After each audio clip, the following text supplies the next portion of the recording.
When I sent the invites out, everyone responded warmly. Tomasina was the first one to say yes, she will, followed by Maddie. And Maddie has been always, being someone phenomenal. She's a close friend of Lori when she used to host the poetic poetry weekly event, also Salena. And I could say for everyone else, Jill has been there from the initial stage. And each person I reach out to, Jaybird, Fresco, GBRL, they all responded swiftly and said they would support this event. We aim to, continue to support the poets as the poets support us, and we continue to keep the positive vibration all throughout the season. I'm just going to go straight ahead because I'm talking too much now. Monica has also been very supportive. I see her on the YouTube and the Facebook. She's everywhere. Likewise, Maddie. And I see Maddie have a supporting family. And we say thanks for your support. Thank you all for being here. Big respect to Wifey, who motivates me immensely. Anyway, so big respect to the audience. You're streaming live on youtube.com, Great Amaziyah, and also on TikTok at The Jamaican Poet. Blessings and respect to all your citizens across the universe. Big respect to everyone who support the poets. So first up, we're gonna have Salena. So ladies and gentlemen, put your hands together for this awesome, amazing poet.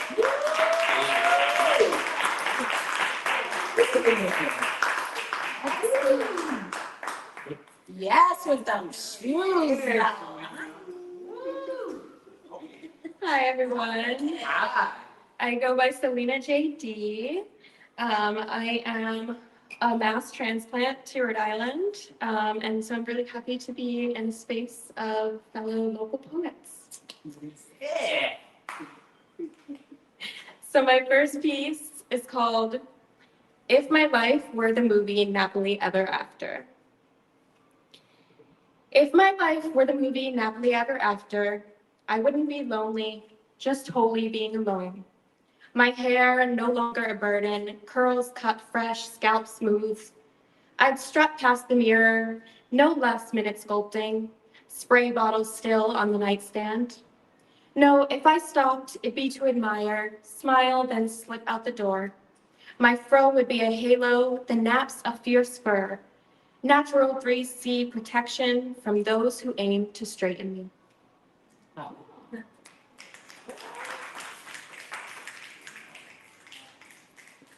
So my next piece is called Mantras of a Naked Therapist, Part 1. Hold a second. You all got 15 minutes, by the way. Yeah, you said that. Yeah.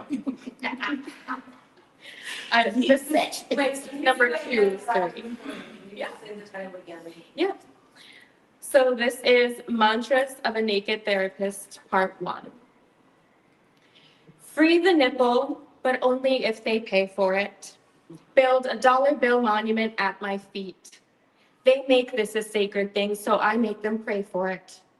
Heels clack in a quick pull sit, pirouette into split grip to airwalk my feet. Flash the nipple. They want more, they'll have to wait for it. Cash concealed like cards in a poker pit, filed away in my money bag, elasticized all night and neat. They make it a sacred thing, now I don't pray for it. Offers up a glass of rosé as an invitation to sit. I maintain the fantasy with an on-cue dressing room retreat. Free the nipple, but only once they've paid for it.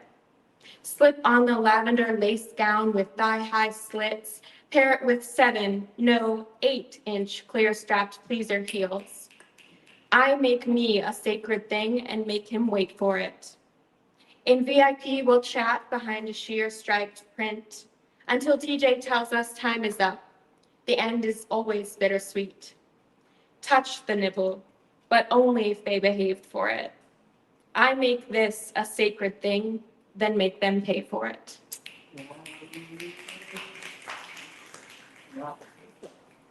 And my last piece is called Transubstantiation. Definition: the miraculous change of one thing into another, a becoming. Their fellowship begins over bread and wine. He gawks across the table at her divine presence. Her lips smirked over a glass of Prosecco. Treasures in a clutch of clay, fortune still in folds of leather. He gawks across the table at her divine presence. Her glory is deep V, halter neck, crushed velvet. Treasure awaits in a couch cubicle, fortune pulled from folds of leather. He came prepared to consecrate himself to her. Her glory is deep V, halter neck, crushed velvet. The first song, a sacrament of admission, a sprinkle of salvation. She is prepared to consecrate herself to him, to offer the body and the blood, but never her Holy Spirit. Last song, a ritual to be observed, a blessing to receive. It is she who has the power to raise the Father and the Son from their seats, to offer the body and the blood, but never her Holy Spirit, to turn wings and wine into a sacred meal, a lap dance into the Eucharist. Thank you.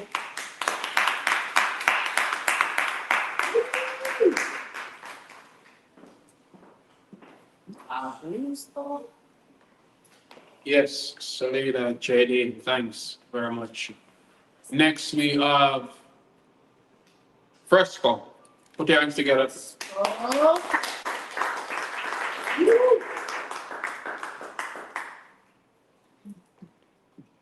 Yeah, I was not prepared for a 15-minute slot at all. Okay.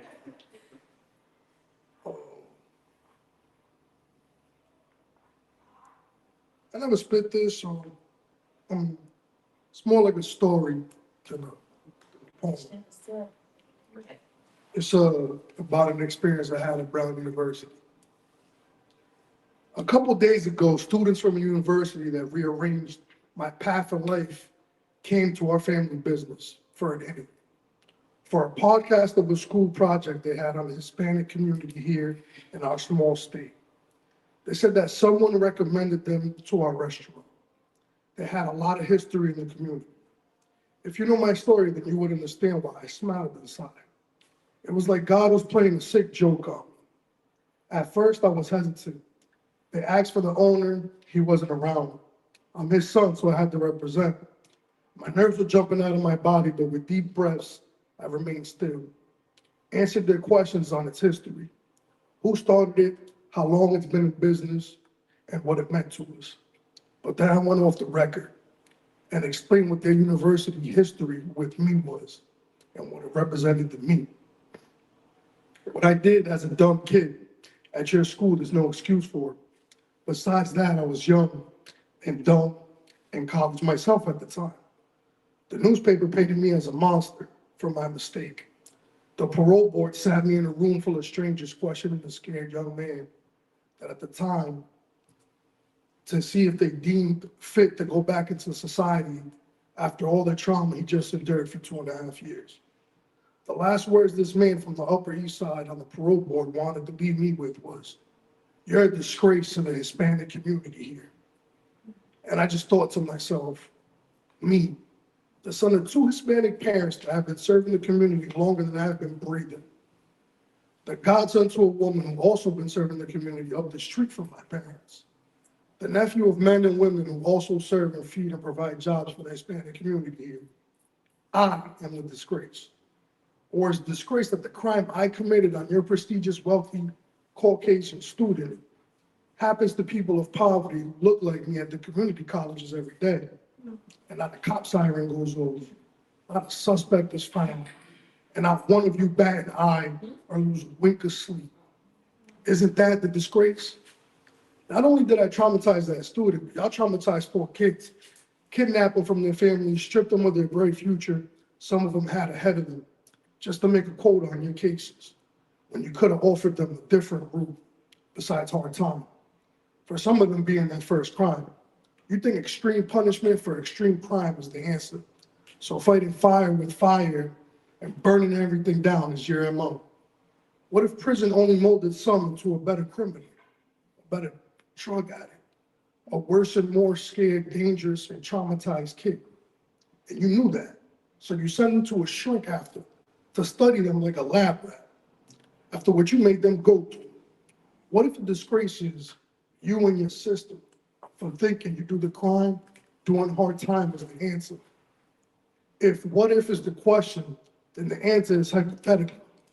Because if an eye for a leg is justice, then I can see out of my good eye we're not gonna make it too far. Besides leaving 4 kids and 4 families scarred, hypothetical or not, that's exactly what happened. I'm guilty of my part, so I shouldn't complain. But fuck that. I did 2.5 years of heartaches and pain. God screamed at and yelled at, called out my name. Inmate 147041 to the hole for 30 days for a fight. Put in inhumane conditions. I've been fighting for life my whole life. So the fact remains the same. Yes, I'm guilty of my actions. Your system is guilty of my consequences, except only they benefit from our oppression. It's sickening. The press and the system isn't justice. It just is what they created, a system set up to use our mistakes to keep us all statistics and failures. One mistake causing a lifetime of setback and pain. I know we did it to ourselves, but the system could have offered those kids something else. Look at that.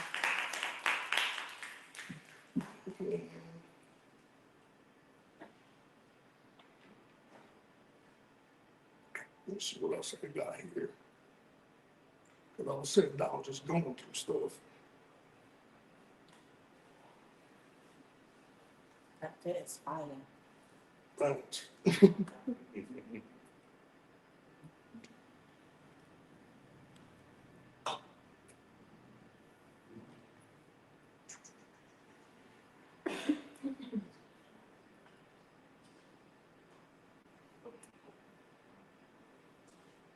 Where'd it go? Oh, well, this one I wrote on. This was the one I was prepared to perform. This one I wrote yesterday. It doesn't really have a title, but this is where I'm kind of at with it right now. Usually my words come from a place of pain, but I've been trying my best to pull from a place of gratitude.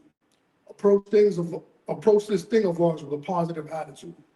They say if you write things down, you set them in stone. So I've been writing poems and affirmations and prayer form. God heal us from the things that cause us to self-sabotage. Don't just heal my wounds, bring peace to my soul. Help guide my nephews and nieces in the right direction. May my words align with my throat chakra be the only weapon I need to use for my protection. Give me the strength to give my sister the life she deserves. I know it's divine timing, things get worse before they get better. But as long as you walk with me, I can endure whatever. I was never really big on religion because of some of the history it represents. But spiritually with the things I've endured, I know in my heart God exists. If Jesus was a carpenter, then what are we if not our job titles? Exactly. We were all put here to represent something greater. Don't let the crowds be on the effect and carry your cross. I keep mine on.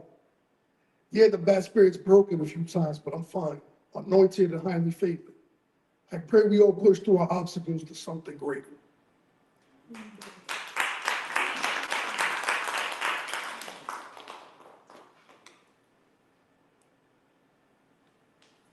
And this is just one of my favorite poems. Like this, I wasn't a bad space when I wrote this, but it's one of my favorite poems.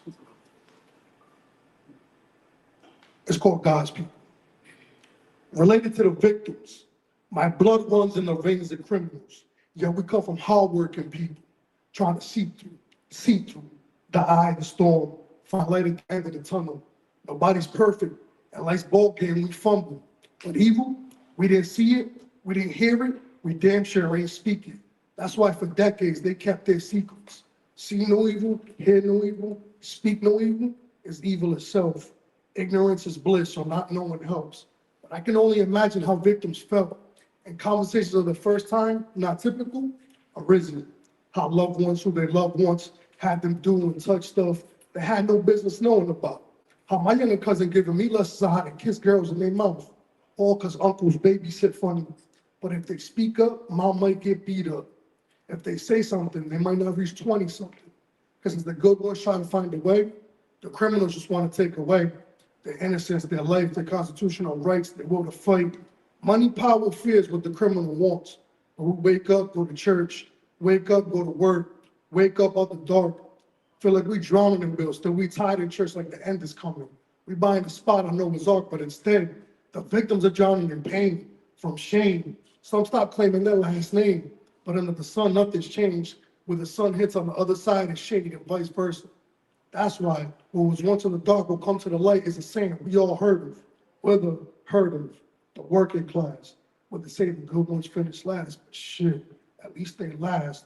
Shout out to my dad for putting the class on his back, for the blueprint, GPS, and the roadmap on how to do it through food influence. Doesn't realize he started an entrepreneurial movement, put the faith back in the hopeless, the fight back in the strugglers, the hustle back in the depressed. Faced the criminals unscathed and protected his kids from being next. Related to the victims, my blood runs in the veins of criminals. Yo, we come from hardworking people. We might all be family, but we the survivors of God's people.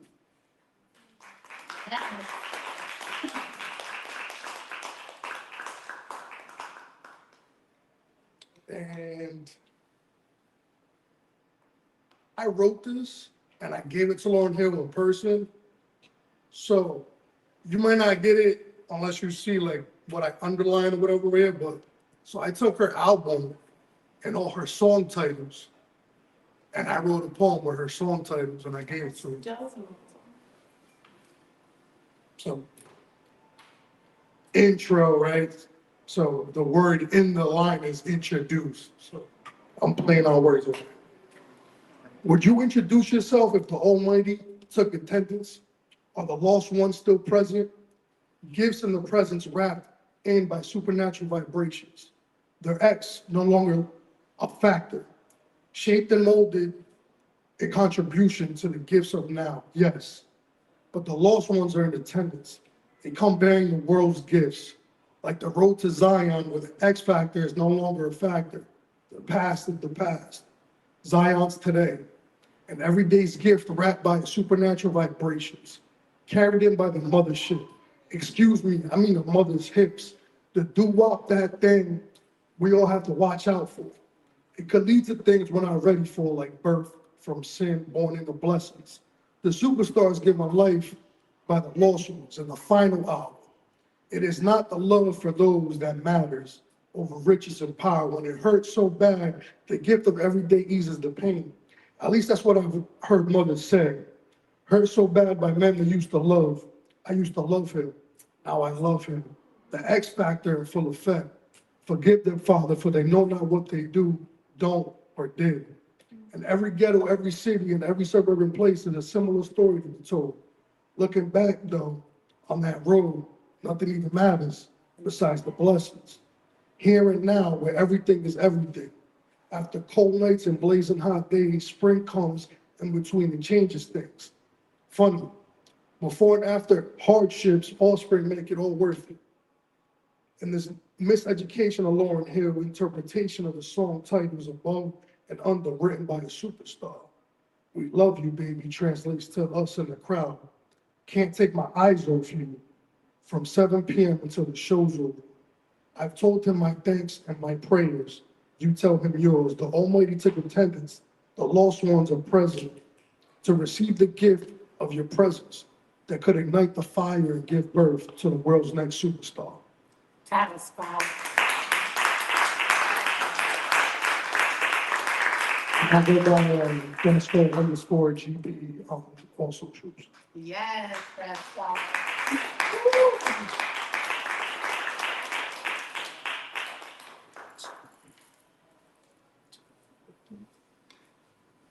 Yes, yes, yes. Fresco, that was amazing. Put your hands one more time together for Fresco. And put your hands together again for our first performer, Salena. So, since I'm happy that you mentioned how people can follow you. Salena, you never did. Just remind me. So I'm gonna put it on the screen though, but just remind me your Sips and Flow. So it's at Salena_JD. So please follow the poets, people. Whether you're here with us today or you're watching on social media, remind me again. At Salena At underscore Salena_JD. JD. Okay, all right. So we're moving forward. We got a little reshuffling going on. So next we will call Monica D. Vance.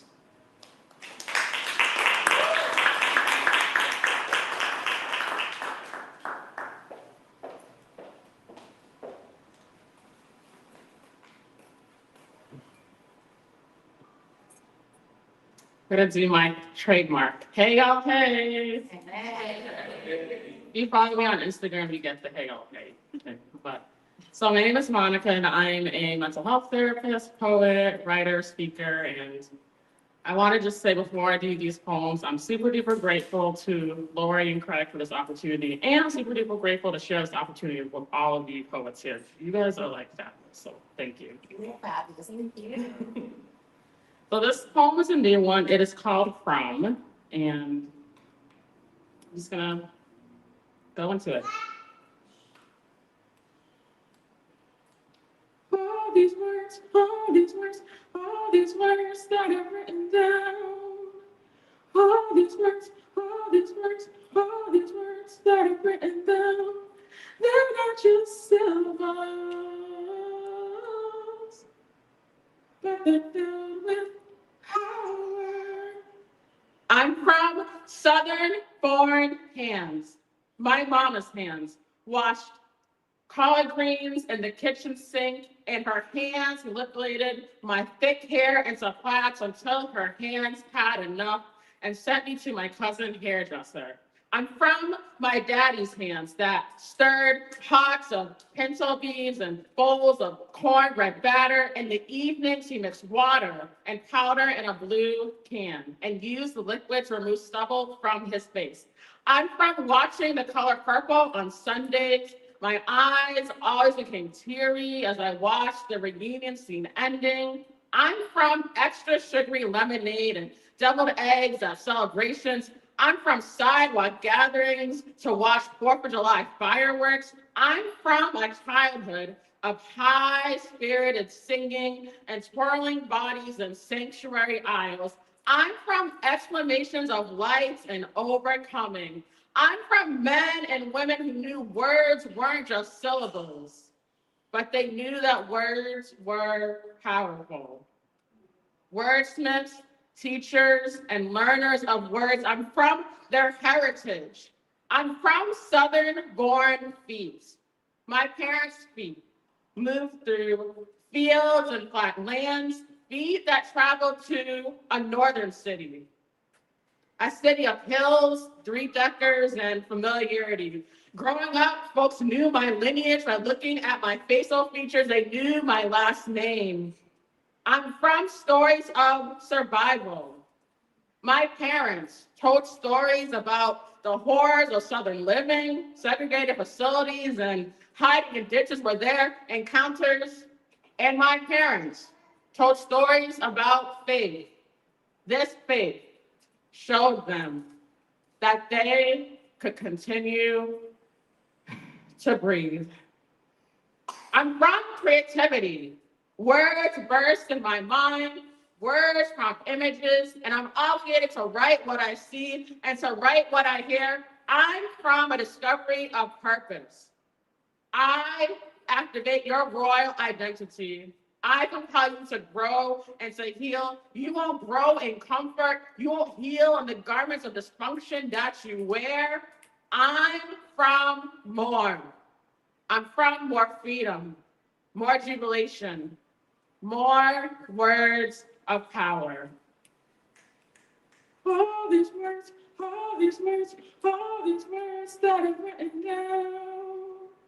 All these words, all these words, all these words that I've written down, they're not just syllables, but they're filled with power.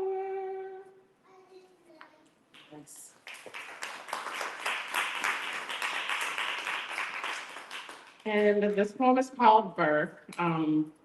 For those of us poets out here, sometimes you're trying to write a poem and it's a real struggle. So I wanted to write a poem about the whole poetry writing process. Never have given birth, have children, but I imagine writing a poem is giving birth sometimes.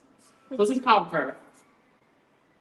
I've never given birth before, but I wonder if writing a poem is like pregnancy. I carry some poems for months. I open up my notes application, I put a word down, but then I edit my thoughts. I grimace at my phone. Can I even write this poem? Who am I writing this poem for? Is this poem for me or is it for the algorithm? So many of us base our actions on the algorithm. But I remind myself that writing is a gift that was planted during youth. Writing is my passion. And as a woman sings to her unborn baby, I nurture words. A woman attends her prenatal appointments to check the welfare of her baby. Is the baby growing? Is the baby nourished? Is the baby okay? As I write, are the words growing? Are the words nourished? Are the words okay? Insecurity punches my tummy, but I continue to write. I instruct myself to become disciplined. Indeed, my best poems come out of passion. I hurry as the words flow. I am overjoyed. But poems can also flow out of stillness and determination. I sit in front of my laptop for several minutes, even when I think I don't have anything to say. But the words drip on the screen, I am laboring. And I marvel when the words finish, I have given birth.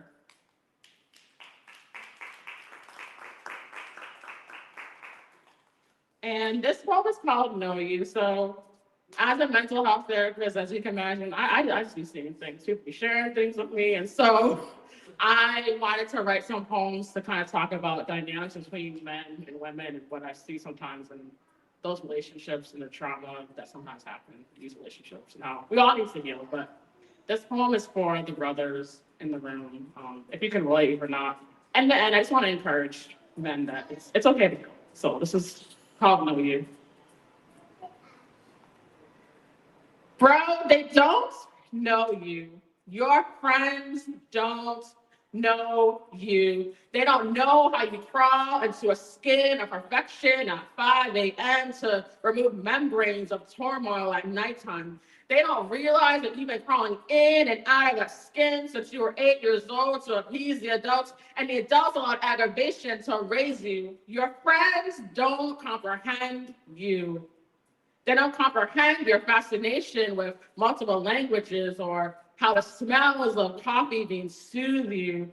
They don't comprehend your excitement about books or how visiting an art museum consoles you. Bro, do you comprehend you? You stopped talking to that woman because you knew that she needed a man with a secure skin, someone who would tend to her substance, but you didn't want her to see your substance. Bro, have you discovered you? Your intelligence enthralls folks when they meet you. Folks pause and see how your words exude knowledge, how your sentences run into wisdom. Bro, do you know you? Do you know that you are gifted? Do you know that you're introspective? You are brave, you are exquisite. Commit to knowing you. Am I doing good on time? Yeah. Okay. This is my last one. Create Now Creative. It's one of my favorites. Some of you may have heard this one. But if you are a creative person, an artist person, which a lot of us are in this room, this is for you to just create now. So it's Create Now Creative. Create now creative. dream now, dreamer, sing now, singer, write now, writer. You've sat with blame and shame. You've eaten dinner with imposter syndrome. Imposter syndrome is a fancy phrase for fear. Fear of being seen as brilliant and fear of being seen as fragile. But show your art now. If you delay at showing, you may lock it away in a basement. You may shove your poem, your song, your dance in the depths of your belly. Release now, artist. Release now, creative. Release now, songbird. Release now. Your world needs to hear your revelations. Your thoughts aren't useless. Your perspective isn't idiotic. Your mind isn't scrambled. I know that you have wondered, am I crazy? Am I flaky? Am I worthy to create art? You've listened to the critics who aren't creatives, but bystanders and even murderers of art. They've misunderstood your brightness and your boldness. They've insulted your dreams. They've never witnessed someone like you in their surroundings. You remind them of their inadequacies. You brighten up the darkness that they like to live in. But you can bloom now. You can escape the soils of doubt and self-hatred now. Dream now, dreamer. Sing now, singer. Write now, writer. Create now, creative. Thank you. And if you want to follow me on Instagram, it's Monica D. Vance, therapist. Yes.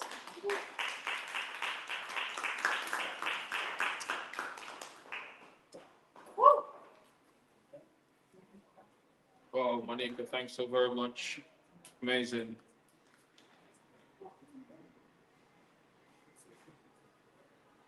Next, we're gonna have a foundation person in the poetic poetry space.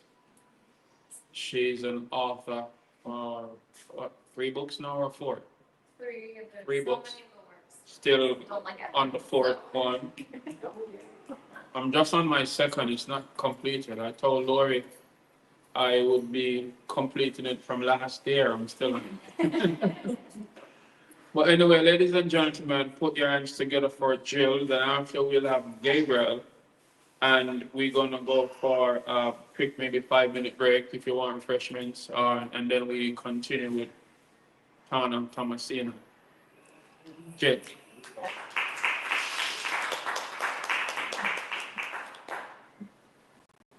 Thank you, Craig. Just adjust this. I'm not the tallest one in the room. My name's Jill, if I don't know you, and you can find me on socials at Shit She's a Poet. They haven't taken that down yet, so. First one I have is called Unread on the Chair. And it's about writing and how sometimes, like Monica said, it is so hard to find that poem in you. It was 3 weeks, going here, going there, passing the corner, poems unread on the chair, kindly folding and hanging a closet of clothes I didn't wear, standing at the mic. It feels like perhaps the sweater has gotten a bit tight, but I can stretch at the seams, it'll fit for this night. Then back on the chair where words sit, as I cobble together the next outfit to wear. But it's cold. Tucking fingers into coats, holding breath, letting go, watching poems in the air turn to mist in the cold, looking down at my feet. All I see down beneath is frozen. Sometimes you can't grow when frozen. Sometimes the seasons are holding you down by your poems. And it's not that flowers are something that I need, but those flowers are the only joy I have ever grown from seed. And this season feels like a stanza I've gone on too long. Because I'm done feeling the weight of these words on my mind. I'm done feeling stuck each time I sit down to write. It's like I'm holding my breath, looking into the light till I'm blind. And I couldn't even give you a line. So this is me writing me back into life. This is me healing in the buzz of the mic. This is me taking a hold of my mind, looking in me like my voice is a guide. Just turn a page, look behind. I'm just the song on the lips of those who have cried. I'm just a whisper away of getting it right. Because you can't purge your strength when you're needed to fight. You only cast a shadow when you step into the light. But it's night. So this is me looking into a black sky, like poems on the chair. They're there, but hide. And I have these clothes of mine, and they're gathering dust. Then what kind of poet am I?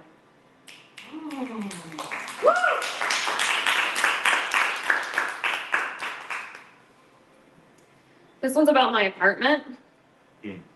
It's called Stuck. No one paints their walls taupe. Taupe is a color you inherit. It's the color of my room and the color I see when I close my eyes. I'd paint it if I could. I'd patch the cracks in the ceiling, you know I would. It's just sometimes it's my favorite place. Comfortable, kind of stuck. Taupe walls, wrinkled like your freckled cheeks when you grinned enough. I told him, I only hate the place I am because I haven't any choice. Sometimes I'd rather take my coffee black than ask if they have soy. But black coffee's just coffee. Like taupe walls are still walls. But damn, sometimes I hold that crosswalk button, even though it doesn't work. I don't feel like I'm moving, but I'm certainly not standing still. And he said, I've never seen another person with so little time to kill. I told him, sometimes I wash my clothes on hot so I can feel like I've grown. I guess some people call it stuck, and some people call it home.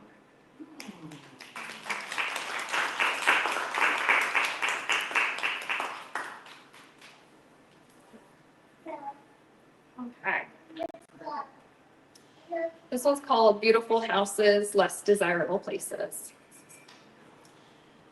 Have you ever hit a pothole so hard that your glove box opens, turn signal goes on, check engine light goes off, and the music skips to the next song? I have, and it lives on my street. But I love that fucking pothole. Along with the abandoned house on the corner, the swamp in the backyard, the fact that my upstairs neighbors smoke so much they set their alarm off, even when they're standing on the porch. I love it. I love it when it floods. The way my driveway crumbles and clogs the storm drain, and then I love it when it floods even more. The landlord, bless her soul, doesn't really know the property she owns. She lives in Boston, and I live in her retirement, and it's a wonderful retirement. Have I told you about the pothole? The dogs that poop on the lawn, the ashtray neighbors, the falling down fences, the traffic, the road, the noise. Have you ever hit a pothole and thought, this is a street I can afford? Yes. I have 10 different shades of tan, a bathroom that's pink and black, a shower that dribbles, drafty new windows, and acoustic drop ceilings that definitely don't match. My feng shui is shit. I have outlets but no switches, a bed that barely fits, and a pothole I smile every time I hit because it's guarding my oasis. Beautiful houses, less desirable places.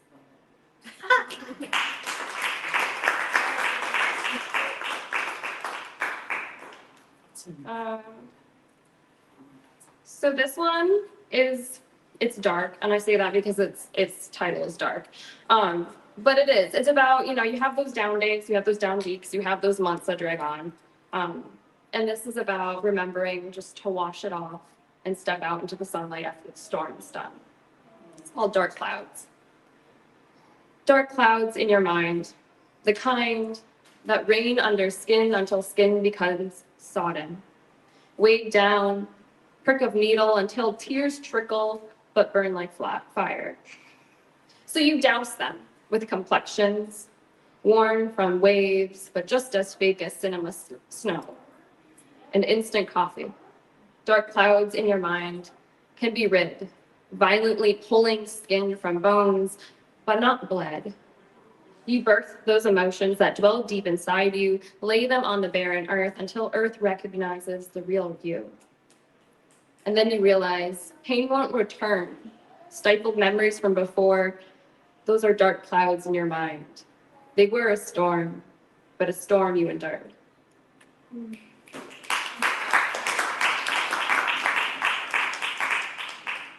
think I have time for one more. So I'll end in a cute, lovey-dovey, ooey-gooey, smushy poem. I have all kinds of poems, so here we go. I want to love you in dark room whispers, when the light is long cold, quiet when the world is loud, but never hushed or slowed. In between the big bold lines, fingers interlaced, hanging side by side, I want to know you in ways we'll find, by leaving little bits of me in the world you knew. Oh, but what does it feel like to be loved in lowercase? What does it feel like to find your puzzles place?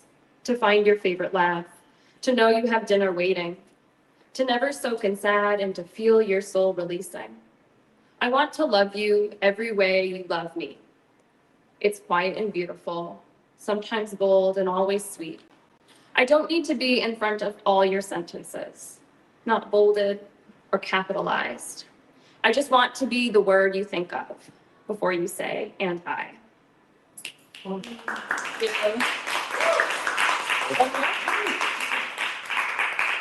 One more, okay. I can do it. There's always one of the wings, right? Okay. This will be my last one. It's called I'm the Millennial. How many people are millennials out here? Some people hate us and love us. I maybe no one loves us. I don't know. I wasn't raised poor, but I grew up in a rich man's world. Between eras, between wars, between recessions, became the investor in other people's pensions. Every dollar cut by inflation, paying the crook at every gas station. I'm the millennial, the one who takes vacation to work a second occupation, but losing every payment to increasing automation. But you know what they say. I'm the millennial who swapped streaming with cable, saw poison in our food and put the avocado on the table, demanded our rights without exclusions or labels, yet with college degrees, we're not deemed able. Living in a time where the famous get pedestals and we choke on air where no one's held accountable. I'm the millennial who's never on the clock out of work till I drop, till death do I stop. I was raised in a generation that was never paid enough, not prepared enough, not nurtured enough, not grown enough. We have so many problems but are never tough enough. We run on burnout until you call our bluff, but if some of us run, we bound to get cuffed. In a world of consent, we still take it rough. I'm a millennial who's paying for therapy, the last with a childhood not embedded with technology, yet expected to forget the causes of my anxiety. Funny how our depression isn't just an anomaly. The American dream was stolen without an apology. If the economy needs a lamb, we're the sacrifice for society. I'm the millennial who sets an alarm every day because the tax mail makes you pay and the rent is always raised. I'm on the clock as soon as I wake. Always accuse my generation is fake, searching for happiness between every bad take. Somehow we're the baker for someone else's cake, because we're always replaceable when we finally break. I'm the millennial for sanity's sake.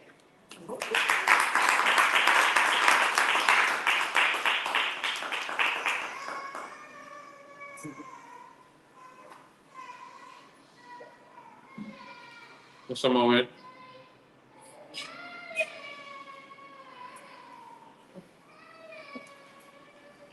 Okay, sorry about that, guys. Child was digging the poetry. Yeah. So we're gonna go, so, You just You shut think- that door. yeah. I'm checking the time again. I'm not certain if we should go for a break or we should continue. Continue. Continue, okay, not a problem. All right, so next we're gonna have, oh, by the way, before the next, Jill, that was amazing. And Yes. you all can get Jill book on Amazon. I'm taking it down right now. You can talk to me. I have a lot of copies. I need to clean out my closet. So. Yes, so if anyone want to support Jill, you can follow her on IG at She's a poet. No, I know. One word, my space is She's a poet. Anyway, big respect to all the audience and social media. Next, we're gonna have Gabriel. Yeah. Put your hands together. Please.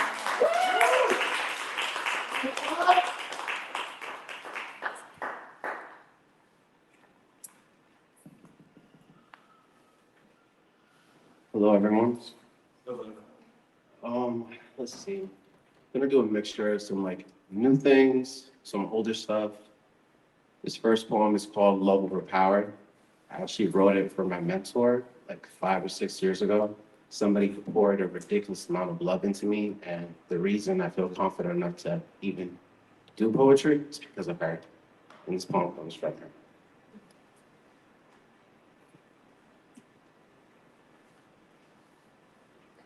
What does power mean to you? If lies can heal, is there power in the truth? Does time yield, or do you? There's power in standing your ground, but you lose if you do not move. Is it explosions that look like mushrooms that don't give much room for life? Hateful motives that are dark at their core, but are disguised as light? Is power being able to shine too bright? You can't understand the sun's warmth when you're stuck in the night. Are you still powerful if those around you are powerless? Or does true power empower? The love of power makes it easier to hate. In the world where money controls fate, arteries that choke your heart, making life hard to read, too much internal debate. Love is too powerful to just be considered an emotion. It is an action. It is a state of being. The power of love clears the smoke from explosions. The power of love massages the surface with sweet erosion. The power of love provides it with a second coating. The power of love is bigger than the love of power, because love overpowers.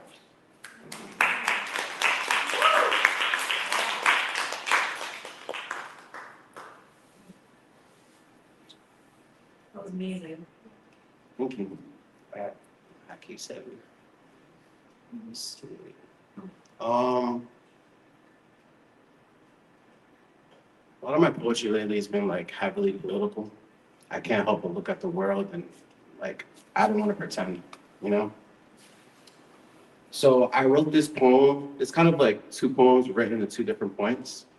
And they're kind of like a mix, but they came from a place where I'm trying to have a different relationship with how I see revolution. I think people think of maybe violence, chaos, but I really think of the small decisions we make every day. For example, if I see a homeless person, right, I could go overstimulated by them because I don't have money or I don't want to constantly, give my compassion. But in that moment, a small decision I could make is maybe I don't have the capacity to give them money right now, but I could ask them their name. I could wish them a good day. I just don't have to give them a service.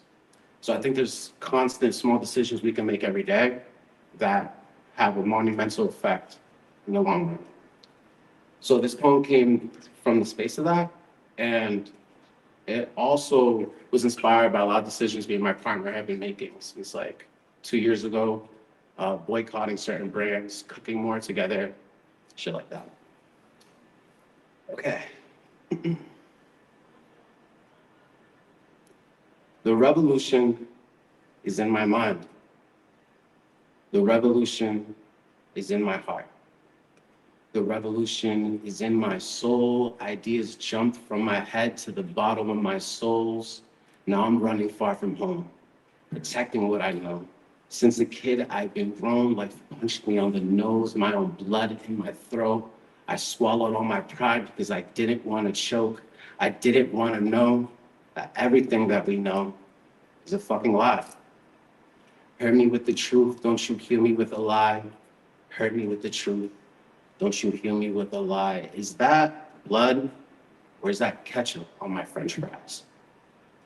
Are those sesame seeds on the buns or debris that fell from the sky? There are soldiers' footprints on the beef. They stepped on you, they stepped on me. Wasn't that meal just the bomb? My taste buds met with explosions. With every bite, blood drips from my lips. With every bite, I could taste the lies. With every bite, I was getting closer to being consumed. Is this spiritual psychosis? Or am I just patriotic and enthused? With every bite, body, gun, or bomb, there's a paper trail that's red, white, and blue. With every bite, body, gun, or bomb, there's a paper trail that's red, white, and blue. Thank you.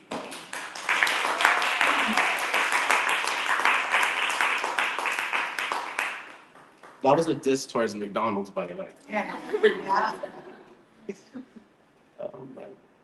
it's funny because McDonald's doesn't even have the best burger, but 2 years later, I haven't had them. I find myself craving the McDouble from time to time, and I'm like, they definitely put crack in there or something. Let's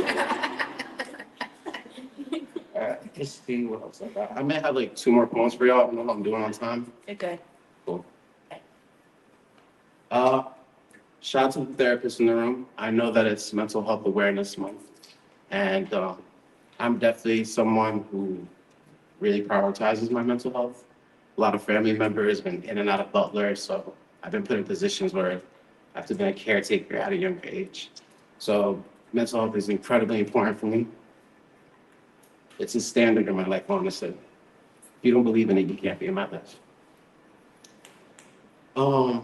Let's see.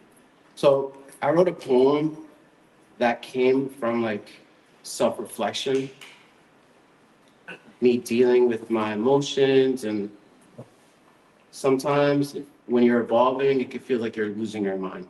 Right. Is that what that is? Yeah, I become confused sometimes too, honestly. It's like, am I growing or am I crashing out? Let's see. Where are you? Just give me a second, please. Hold on. Is the kid still in the room? No. I know I've been swearing a little bit more. It's like I feel bad. All right. Where the fuck did the sun go? I guess the light slipped away. My mom's wondering where the fuck did her son go? I'm with the breeze and we are away. When I'll be back, I cannot say. How do I feel? It's hard to explain, to conceal or reveal. I got decisions to make. The thin ice is melting, and yet I continue to skate. I am moving with grace, moving at my own pace. When I come back, I hope it's not too late. I need to grow so I can love you in ways that honor and purify generational stains. I got no one to blame. Every mirror I stare at immediately breaks. All the pieces fall on the floor and beautifully rearrange into an image of myself that exists after I break, after I hate, after the pain, before an escape, a vision of me that looks at any obstacle right in the face and says, get the fuck out of my way. I'm coming. Where the fuck did the sun go? I don't care anymore. The light I was searching for, I became. So I don't have to look no more. The mirrors still break, but those pieces of shame can't cut me the same when I pick them back up. Those pieces of rage can't cut me the same when I grab them with love. I realize the mirror will always break if I don't look at it with love.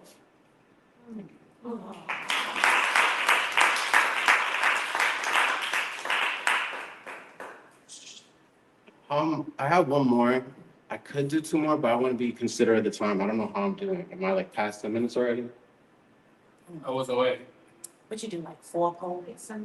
You can do He 2 was more. like 6 and just like. You had Yeah, it. you can do 2 more. You had it. So you could. I don't want to take too much space. Yeah.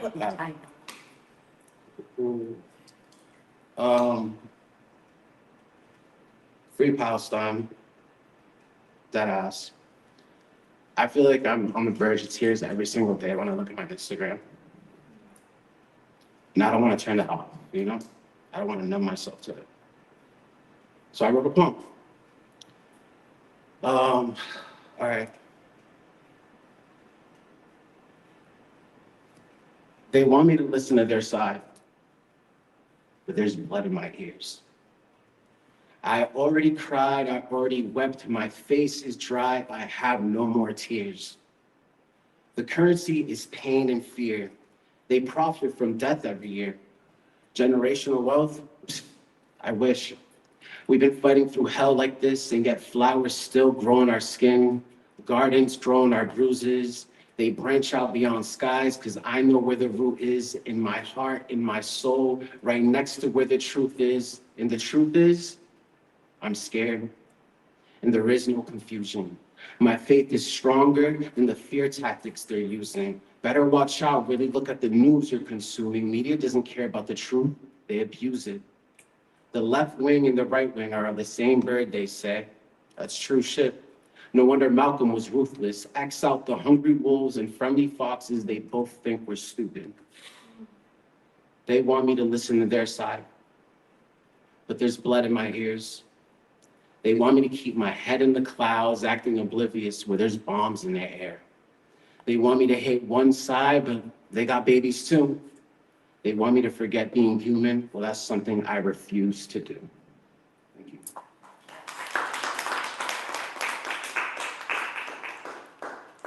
you. I'll do one more. This is a short one. So, switching the vibe completely. I took a recent workshop for like poetry, and it was about how we see ourselves in animals. And like, you use any type of animal and just put yourself in their position or just write a poem off of it. So I chose the cat. Yeah, I love kitties. All right.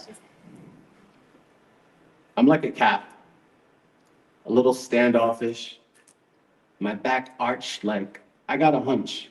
I know what you're up to.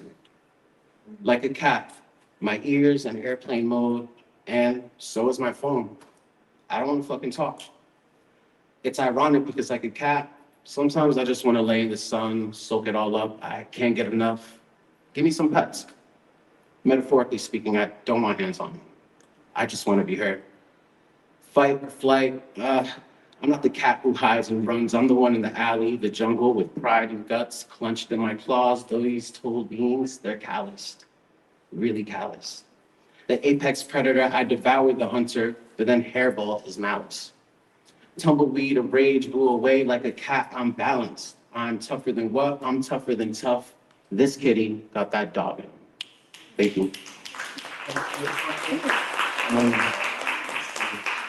You can find me on Instagram at ApexGBRL. That is spelled APXGBRL.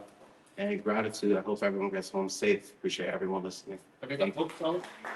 Have you got books? You got books out? Not yet. Okay. In the works.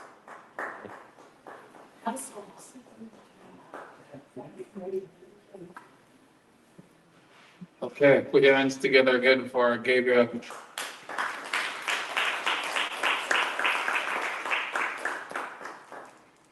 It's amazing how, when I was actually sending out these messages, I had them in mind also to, be on this event.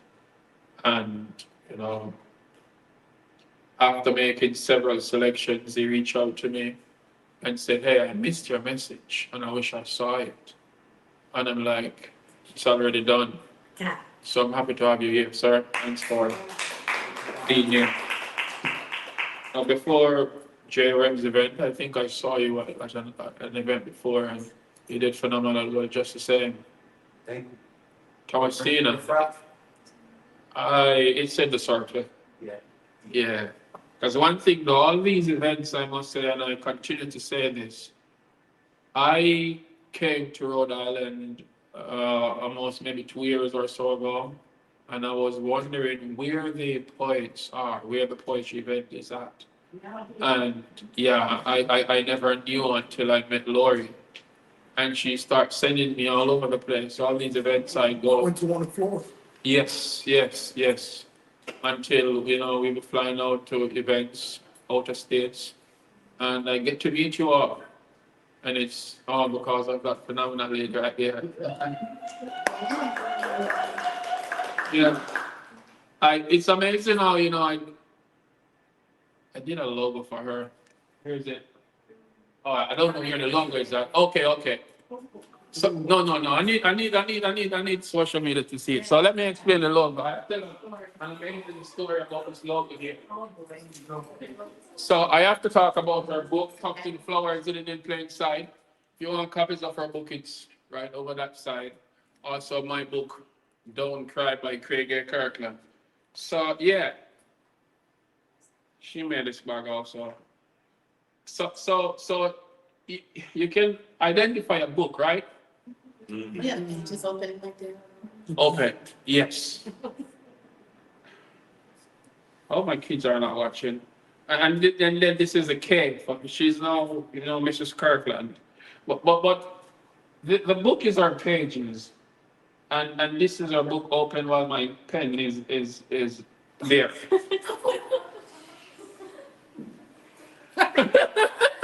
That was a funny way to put it. And the reason, Exactly. the reason why she named her book Tucked in Flowers is these are actually her wedding pictures. So Wedding flowers. wedding flowers, yes.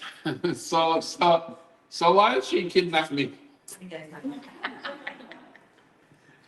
it was actually me tucked in her flowers. Tomasina next Wednesday. I'll come save you. I'll come save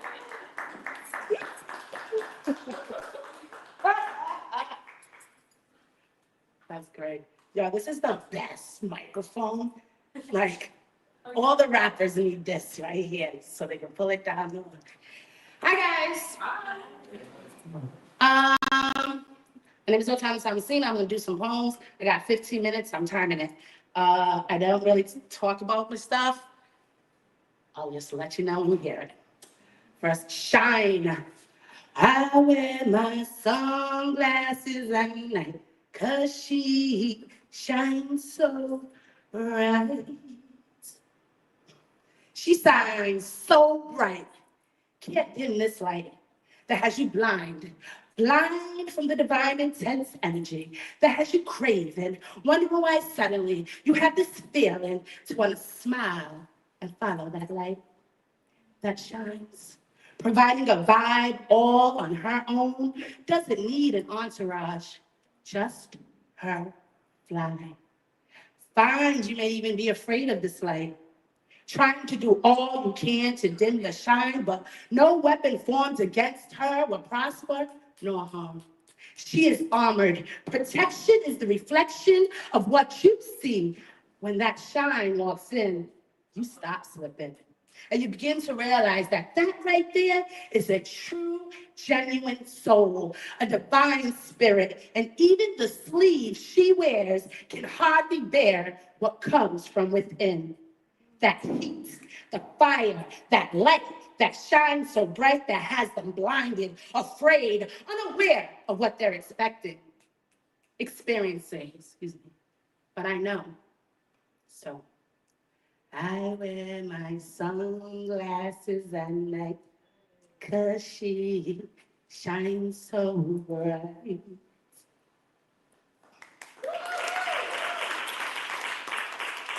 I don't know, Daddy's shaking like that. Maybe it's the age. Anyway, it's me. It's definitely me. I see what I want to see. That smile, those stained teeth. I look past because I enjoy the laugh and the compliments of my thick ass. Am I a fetish? Can this be true appreciation? When ass up, face down is the only position? Stupidly and quickly I assume the position, then squeal and squirt to please, knowing that you see right through me. Like if the beauty that's in front of you isn't royalty, a meal fit for a king. Shit. You had never tasted the fine wine that drips of desire from my chalice. Are you afraid that my juices are a love potion you swallow? Nah, see, because you'll never know. Because you're trapped in a vision, a mission to find bad bitches while preying on the sweet souls who may be a lot freaky and would allow you to hypnotize with the vibe that satisfies their drive. But she stands with a tender heart, genuine and pure. Stepping back, not bending over until you see her, all of her. Motherfucker, I'm royalty. I like to fuck and suck. It doesn't belittle me or make me weak. I know what I speak, and settling won't be a part of me, so I flee. Choices, yeah, those were always there, but you didn't care. You never feared. But shit, my DMs, they be blowing up. Hey, beautiful. Damn girl, you sexy. Can I come? I want to taste your soul. Shit. I chose you, but now you know, and you fear me as you stand there with your ass up, face down, begging for another chance. Damn, it's me. It's definitely me. I know there's a lot of press words. I have some dirty ones, but I'm gonna put those aside since we're on the media things, and I don't want to get you flagged, so I'll keep it. I'll keep it light. Yes. Sorry, you know what was getting it. We're just friends. My soulmate, my love, my friend. Sometimes I wonder if you just have your guard up. But just friends, right? Buddy, sis, mama, love. Actually, it's kind of the best of all worlds. I get the magic of his soul, the raw essence of his heart, because when he's with me, he can just be. No strings, no impressing. Share crazy stories of intimacy, not judging him, and I hope he's not judging me. Well, is he? Is it because he knows I'm a freak? No, we're just friends. Can he really see me? Shit. He can see deeper than I could ever think. I try to protect my aura, my bubble, so he don't peek, but still a little distant, so not to fall too deep. We're friends, forever stuck with me. I can't think of he without me, or me without he. It's kind of a weird feeling, you see, to share with someone whom you never shared. Guards up, we're just friends. It scares me when he gets close, yet it's the best piece knowing he gets me, all of me. We share secrets and things, and I know that they're kept. Well, I hope he's not sharing them in bed, with her. We're just friends. See, I do feel sorry for whomever joins this friendship. The unexplainable, the heat between us. You can spark a fire from this energy. When you look in my eyes, they see the sparkle, the light. So comfortable. Not everyone can connect the way we do, but we're friends. I got you when I say I got you. Loyalty is what I do. Never question what you need. I always got you. It's like you can do whatever you want to do, and I still got you.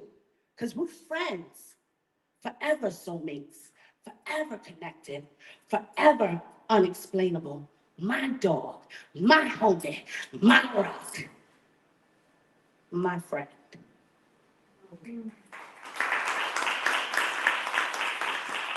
Still got some time, and this one is called First Time.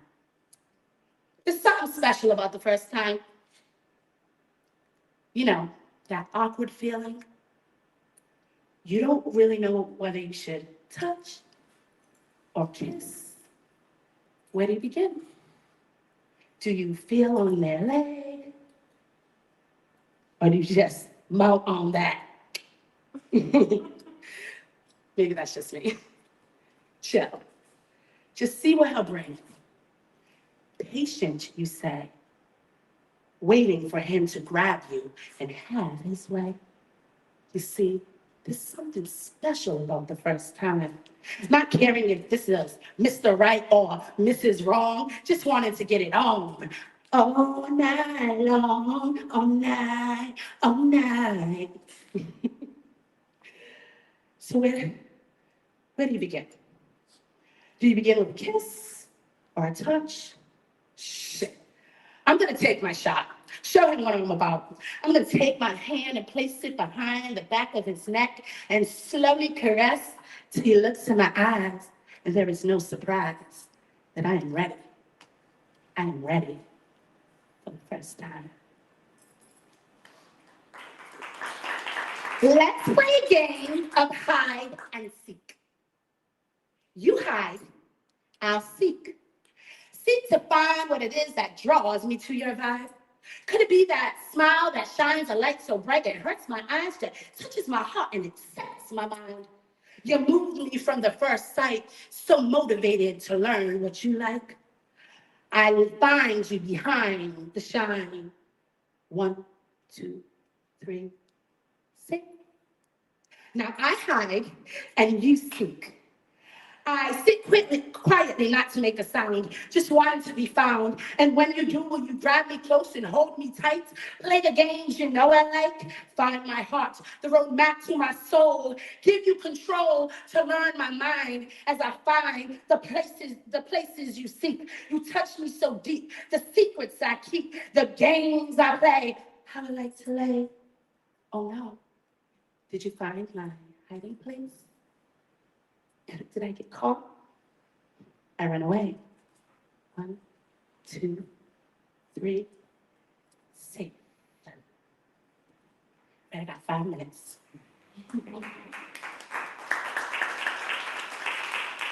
If I could walk the earth and just be, I would fly.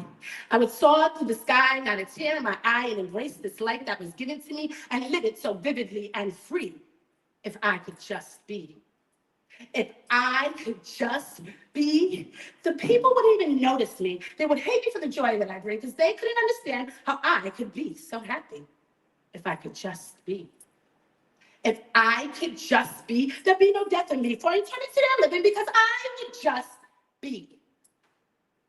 If I could just be, I would jump on life on stages and grow and learn through the ages. I would live this life. But you see, all I have is today, this moment. And I can say that every day I work to be a better me. So I promise to you, I want you all to promise to me that you will live this life and just be. One more, I got 3 minutes.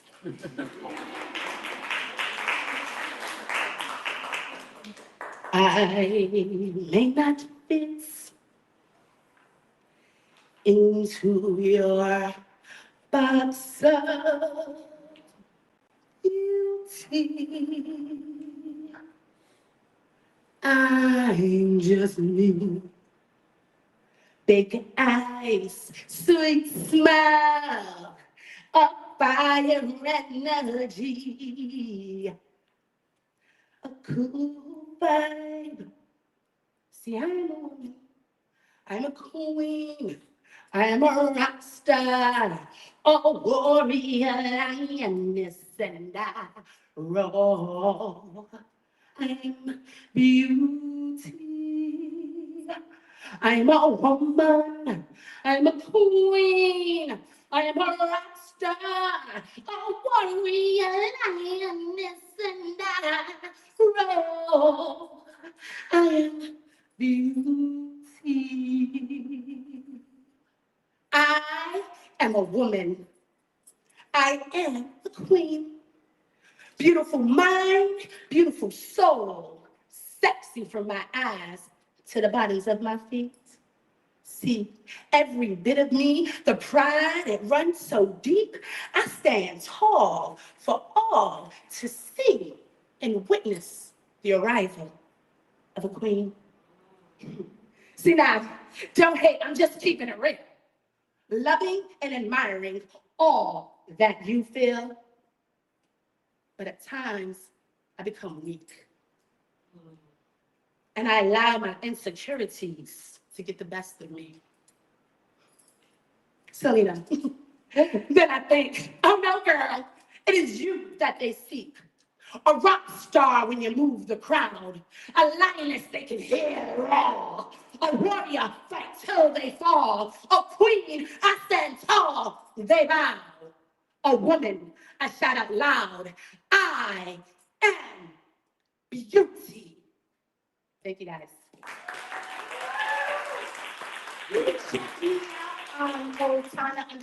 Tomasina on Instagram and both Facebook. I am putting out my first music video in a few weeks, so look out for that, Black Magic. And thank you so much for having me here, Lori. Yeah.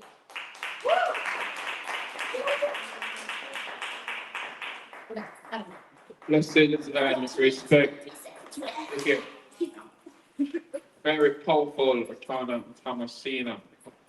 Now, ever since I saw you performing maybe a year and a half ago, you know, I admire how you have strong vocals. Yeah. So next we're gonna have another inspiring person who speak passionately about our art and creativity. As a matter of fact, we all are speaking passionately when we perform. And I'm happy with this batch of poets and persons who support poetry, because we do this because the love of doing it. Yes, and I really admire and appreciate that. Without further delay, put your hands together for Maddie.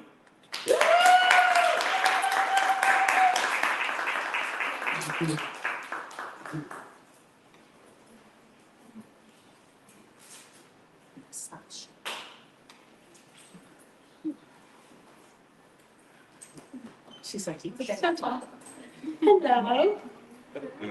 Hello. So for my first poem, I'm going to be kind of talking about my job title. I work in hospice. So what I do every day is a little heavy, but I do love what I do and I wouldn't change it for the world.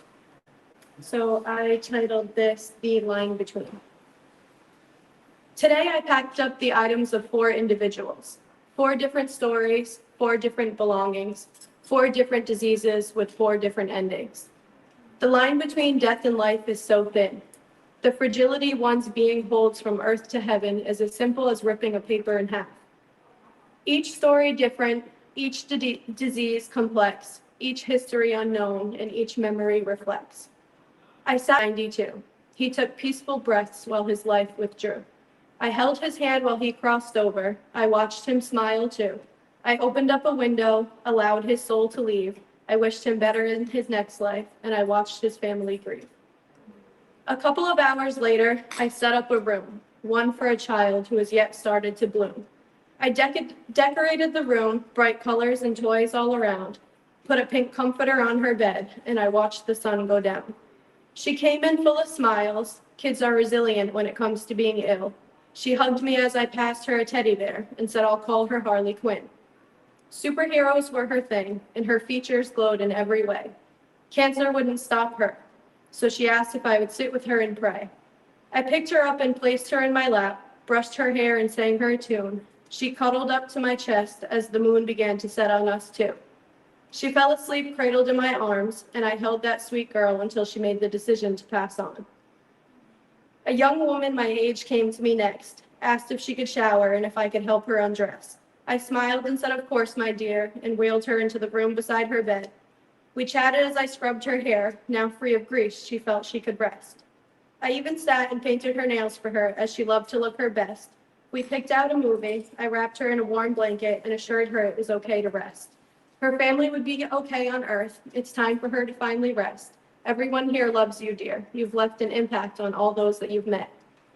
The ending of my shift came, and my last person to care for had left. A long battle took him, and his mind was finally at peace. So I stood for a moment in silence, and I wished him nothing but sweet relief. What I do is not easy, and what I do may seem unfair. This isn't a place of happiness all the time, and most times it feels full of despair. I comfort those who are ill. I give peace to those who are alone. I sit here and I hold them when they make the decision that it's time to pass on. I sing songs throughout the night to them. I give them every ounce of my love. Most mornings I go home, and I really just need a hug. Hospice is meant for comfort. Hospice is meant to be full of love. The care we give here is compassionate, and we love strangers who need help to fly up above. I come here night after night, ready to spread my love. As long as I am here on earth, you will never have to worry about the ones that you love. When they enter my facility, I will always be prepared. They will never have to face these battles alone, so long as I am there. Thank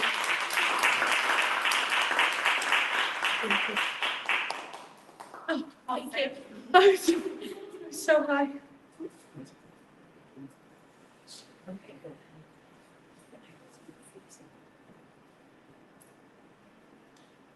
Okay, okay, good, good. Bend it up a little bit. Yeah. Okay. So my next one, I saw this like kind of stupid trend on TikTok about like people sitting down with past versions of themselves. So I kind of just took that and ran with it, and I wrote this yesterday. So I titled it "Catching Up with My Past." I sat down across the table from a shy and sensitive girl. She told me about a boy that once rocked her world. She spoke to me about her future and the career she's always wanted for herself. She brushed the hair out of her eyes and took a swig of her breakfast mocktail. She spoke with such hope and a vision in her eyes. She told me one day the world would be hers as the sparkle in her eyes began to shine. She sat deep in thought, and for a second I saw my reflection. She pulled out a pen and a pad and began to ask me some questions. Do we ever find love? Do we end up in college for school? Do we graduate as a nurse at the age of 22? Do we like alcohol now, or are we still a prude? Do we still hold hope in our hearts the way that star-crossed lovers do? Do we capture the world and everyone it belongs to, and do our eyes still sparkle, or will they eventually become sad and blue? Now listen here, sweet girl. The vision you've captured for yourself may not all be true. There will be bumps in the road, but there is always hope to hold on to. You'll stop attending college due to a pandemic destroying you. You'll find passion in your work and realize you're still meant to be in school. You'll fail nursing school once, but you'll get back on your feet. There are people in this world who still need your sweet relief. You'll find love and then you'll lose it. He'll break your heart in two. You'll discover who you really are with this boy now in the rear view. You'll dabble with alcohol and make a few bad decisions too. This doesn't make you an alcoholic, baby. I think the gene has skipped you. You'll lose your sparkle a few times. Your eyes will fill with tears and you'll cry. This doesn't mean you won't find new people to hold you up when you're too tired. Are you sure that's how it goes? Did you go back and read the lines? What do you mean I failed college? Did I even really try? There will be another boy who tries to steal my light. You mean to tell me I'll lose my sparkle and I'll never really shine? What is a pandemic? Aren't those meant for old times? How did I get here? Is the world even meant to be mine? You'll panic and you'll struggle. You'll grovel at your feet. You'll pick yourself back up and you won't accept defeat. You'll find people, you'll find friends. You'll eventually pick up a paper and a pen. You'll discover who you really are without ever needing a man. You'll grow strong through all your pain. You'll see the world with a new view. The world will always be yours, sweet girl. You just have to claim it with your will. With time, you'll make it to the destination you seek. Everything you want, you can create, and I promise you will always stay sweet. She looked at me with tears and reached across to touch my face. My 16-year-old self stood before me, and she thanked me for my grace. She gave me a $10 bill and asked me to meet again. Next time, she'll have a coffee, and she'll be here waiting for an old friend.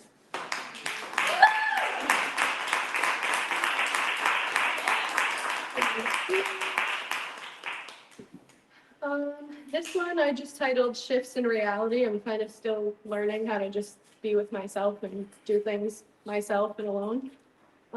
So yeah. Every so often there's a blip in reality that reminds me that every day doesn't have to feel so mundane. Something as simple as stopping at the store and picking out my own flowers, brewing a fresh pot of coffee for myself around 8 a.m., sitting on my favorite rock at my favorite state park while waves come crashing around, afraid that I'll be stuck up here for hours, but if I am stuck, who cares? Maybe it's the universe's way of telling me to take a little more time for myself and stop worrying about the day-to-day troubles. I am often reminded that it's okay to branch out into the world on my own. It's scary, it's thrilling, but it's bittersweet. It's becoming a natural part of my routine to grab my belongings and go. Dinners alone, movies on my own.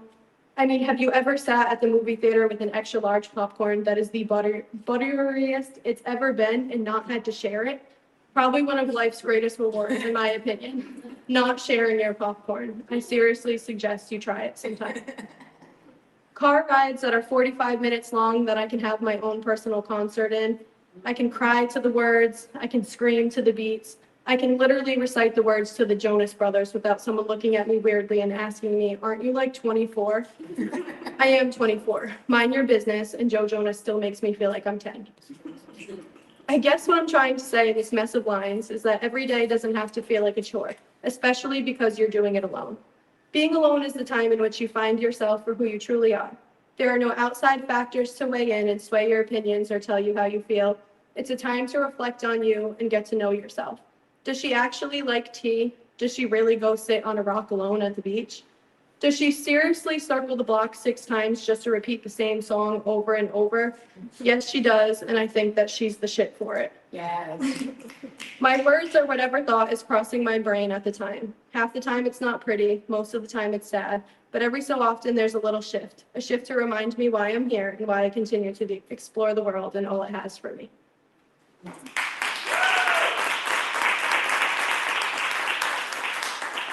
I have 2 more. Shout out to Monica for being a therapist.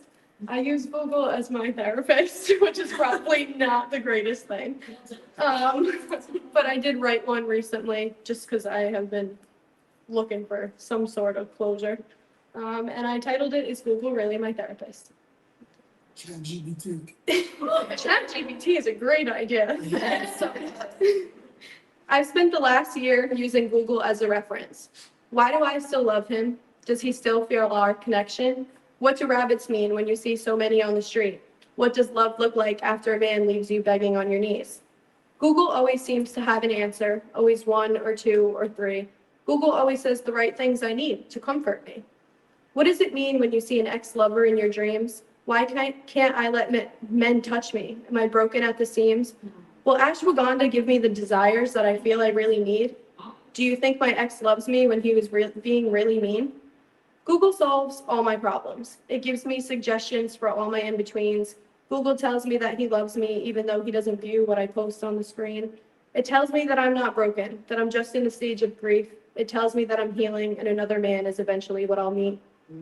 What Google doesn't know is that I love a narcissist who can't get a proper fix for his needs, that his heart is like a robot and he's built mechanically with no seams. He's a man whose trauma broke him, but he's got all the tools to fix himself. He's a man who once had a woman who believed in him more than she ever believed in herself.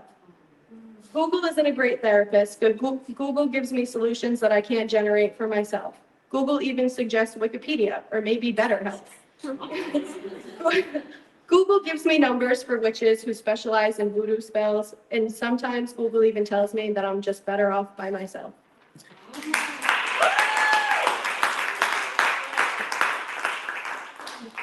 One more. I go to New Hampshire like 4 times a year. It is my safe space. I just love to go out there, whether it be for 2 days or a week. And I recently went in February when I was going through something very heavy. So I just titled this one, This Feels Like Home. The air here feels pure. I can take a deep breath without my lungs feeling like they're going to collapse. My shoulders release tension that's been weighing down on me for years, and my heart doesn't feel so broken surrounded by all of these deer. Snow falls down from the clouds up above. My mind becomes clearer as the sun shines on my cheeks. It's winter here now, but nature still speaks. The trees tell a story, the birds hum a tune, the water flows through the river like the thoughts in my mind often do. Crisp and cold, yet sunny and bright, this place feels like home when life just feels like it's too much. I always run back to this town when I'm weak. The life here reminds me to get back on my feet. A coffee at dawn while I watch the sunrise above the mountain's peak. Nature here whispers to carry on, even when I seem to be falling apart at the seams. This land feels so special, it holds a place in my heart. It's a feeling that rushes over me and empathizes with my thoughts. A sacred space for me to write and let myself tell the stories of my heart. I grew up here. I make sure I come every year. The memories that live in this place remind me to never have fear. Time has no limit here, no beginning and no end. This place will live forever so long as I am here. I hope that one day in the future, my children will be able to play here. They'll tell stories to their friends about how mom climbed up that tree, how she used sticks to play crabapple baseball and giggles as we flee. They'll share this place with friends the way their mother once did. They'll come back here to make amends whenever they need to make their heads stop going for a spin. To this darling place of mine, my home away from home, I thank you for the love that you have always seemed to show. Thank you. You can always follow me on Instagram at Ruszala. It was a pleasure sharing the stage with all of you. Thank you so much. Maddie? One request. I'm not certain if you did it when I was out, but something in the water. There must be something in the water. No, That's That's not her? not me. no, that's wrong. That's not her? No, that's wrong. Oh, sorry about that. My bad. My bad. Who did that? I can't remember. That's okay. You're okay. Thanks, bud. Who did something in the water, Monica? I can't remember. It's right now. Oh, yes. Jim. Jim. Oh, the other Jeff. Jim. Sorry, my bad. Okay, so we have two more poets. I'm still not seeing Mr. Orange live. He said he will show up late, but I will go further. Are you ready? Yeah. I'm gonna have Mrs. Lori Kirkland, and then we have Jaybird. And then after Jaybird, Lori, I need you to bring up the final act. Put your hands together for Mrs. Kirkland.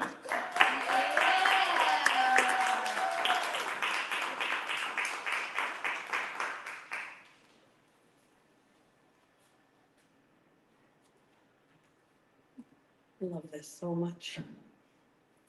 I love you, Paul. I said this, Oh, okay. standing in front of the public. The true title, the true story behind the title of my most recent book, Tucked in Flowers, is that there's truth. I'm going to read the poem.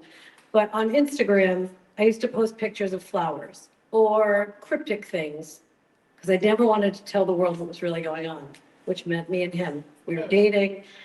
What's stuck in your flowers? Yeah. We got married. We didn't tell the world.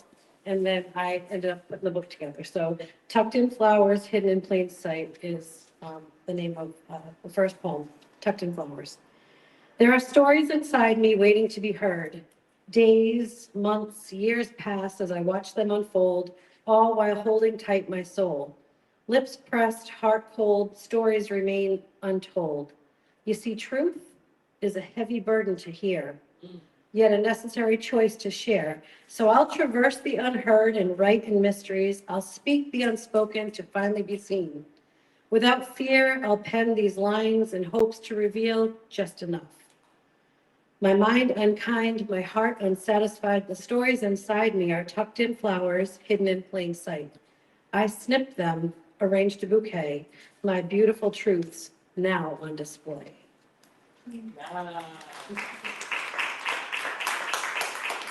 If I read all 6 or 8 of these, it takes about 11 minutes, so I'm just gonna go through them. This one's called Rewriting the Story. The story I'd been telling myself of failure and unworthiness, from broken promises and unanswered prayers to defeat and rejection, was a story I made up in the grips of disappointment. Like wisteria-wrapped tree limbs, I held on to images of beauty while slowly dying inside. My childhood ideals of lemonade smiles in August, served on paper doilies with powdered sugar cookies, too precious to let go, too sentimental to release. My expectations, a figment of my imagination. Photos holding everything in place but my heart. Ripped out with shame and grief from a fabricated fairy tale gone to pieces. The story I'd been telling myself was keeping me from seeing the story that truly is. A story of a brave girl who kept striving for yes, no matter how many times she heard no, who kept showing up no matter how much humiliation it cost. The story of a woman void of familial affection, determined to embody the love she yearned for. The story of a woman who challenged the stereotypes and norms to curate a life of good memories. A woman brave enough to weather the storm, also brave enough to jump ship to survive. A woman who stepped out of a nightmare and into her beautiful life. The story I'm now telling, not only myself, but the whole world, is the story I needed to believe the whole time. This is the story. It was here the whole time.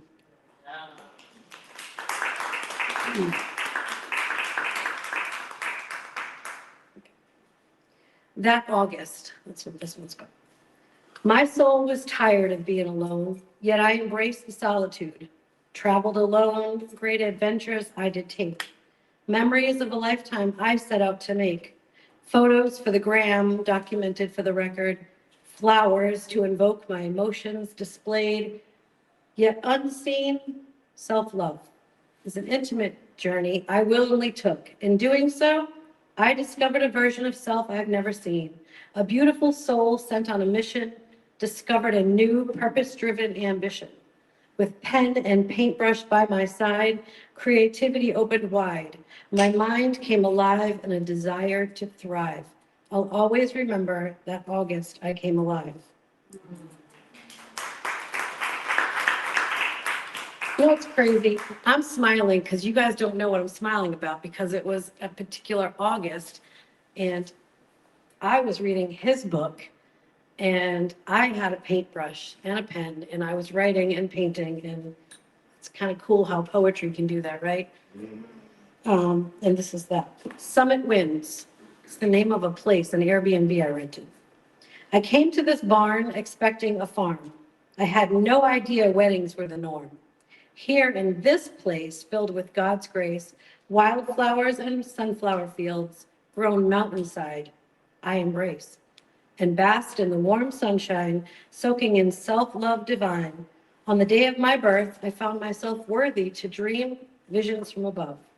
The little girl inside of me, holding on to her dreams of one day becoming a bride, it seemed. Line by line, I wrote it down without knowing the future. I penned detailed lines, smiled while writing, wondering, could it be? These visions were meant for me. Indeed, they were. Those visions were meant for me.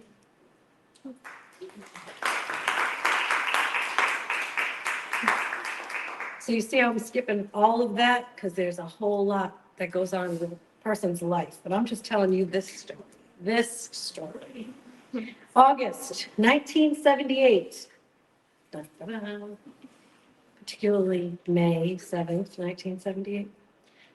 I turned 9 years old, and you were just conceived. Because 9 months later, you were born. Your feet on tropical sand, mine on New England land. The earth held us both in its grip, molded and shaped us and sent us on our way. We both had our firstborn little girls and our secondborn little boys. Both grew with moral integrity, values, and perseverance, no matter the obstacles. In August of your 44th year, just as I turned 54, we grew closer, planted seeds of purpose until upon a mountaintop we set our intentions. We decided, let's do this, so we became Mr. and Mrs., as it was written back in August. Poetry, the catalyst, the center point, the axis on which we became we. So, I'm gonna do it this way so you can see the picture that goes along with our wedding picture with the poem, the last poem I'm gonna read. It's called The Jamaican Poet. I never once wondered why I was the lucky one to catch his eye, why I was blessed to join hands with this amazing man. You see, long before we understood that we were meant to be, our journeys aligned supernaturally. Poetry brought him to my door, but my vision soon discovered that he was so much more than what he presented on the stage floor. Deep inside of us, at the core, our hearts are woven together like never before. Love takes us places, meets faces, and leaves traces of greatness everywhere we traverse. Living poetry unrehearsed, our lives designed divine until the end of time.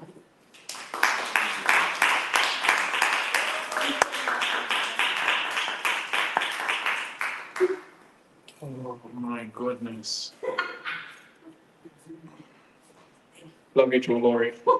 Yeah, Lori. Yes, it's indeed a phenomenal moment in time as it relates to where poetry is concerned. I emphasize on you people out there in social media who's watching me live now, please support the poets. I want to, continue to embrace poetry, organizers of poetry events. We have to give shout out to, Lori, founder of Poetic Poetry, and we have to give all the organizers of poetry events, Jaybird, Swap Meet, Orange Live, Lit Arts RI, and all the poetry organizers and event space here in Rhode Island, New England, and all over the United States, the Caribbean, Jamaica. I see my Jamaican peeps tuning in to the TikTok. I see you also on the YouTube. Maximum love and respect goes out to you all. Now we have just arrived Mr. Orange live, but before Orange, Jaybird, are you ready? So, ladies and gentlemen, put your hands together. Jaybird.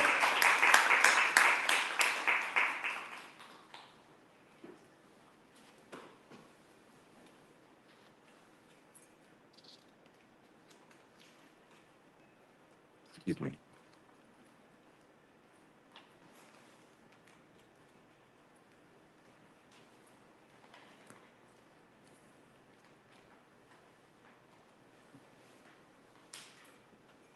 I am also going to tie myself.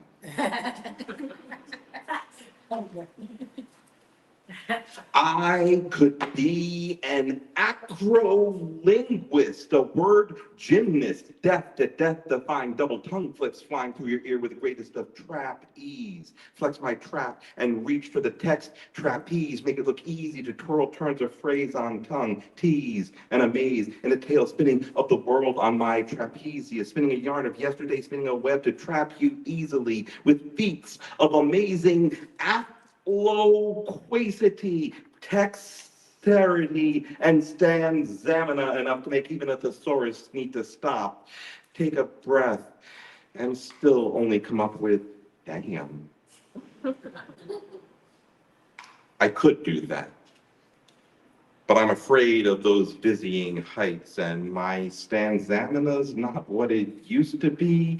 I couldn't keep it up for long, even with a full prescription for verb Viagra. Besides, the show has to end sometime, and you eventually need to put your feet on the ground. That's why I prefer to be an agro-linguist, a word horticulturalist. Stay down to earth, within reach, deeply rooted in rich soil, not afraid to get dirty. Plant seeds in your minds, hearts, souls, and watch them grow.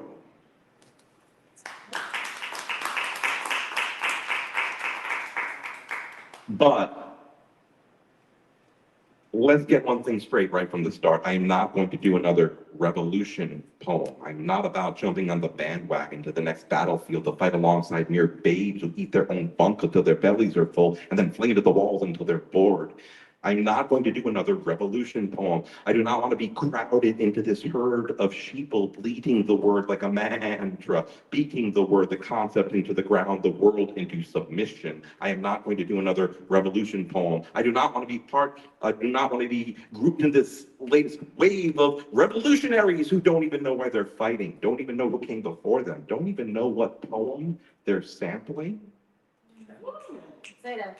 I am not going to do another revolution poem because I do not want to be part of another revolution. The revolution has been televised and commercialized and popularized. The revolution has been pasteurized, homogenized, immunized, and otherwise sterilized. The revolution has been plagiarized, monopolized, and standardized. The revolution has been philosophized and bastardized and demonized. The revolution has been canceled due to lack of enrollment. The revolution has been, it happened. Where you been, man?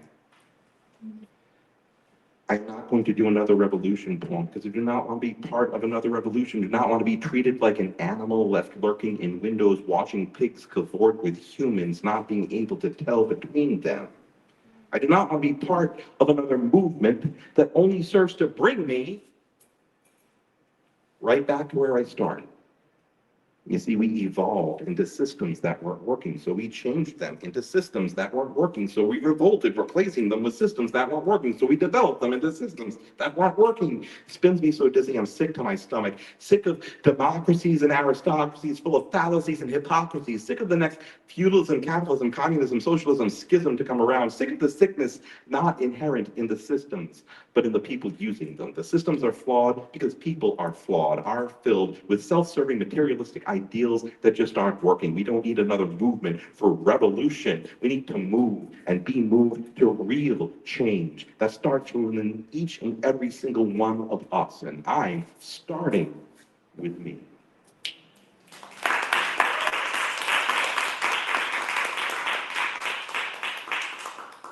So my name is Jaybird Walker. It was Jay Walker, but there's another Jay Walker out there. I don't know if anybody watched the Stars Network, the show Run the World, but he's in the union now, so I had to pick a different name. That's why we have a Michael B. Jordan, because the basketball player got into the union first with Space Jam.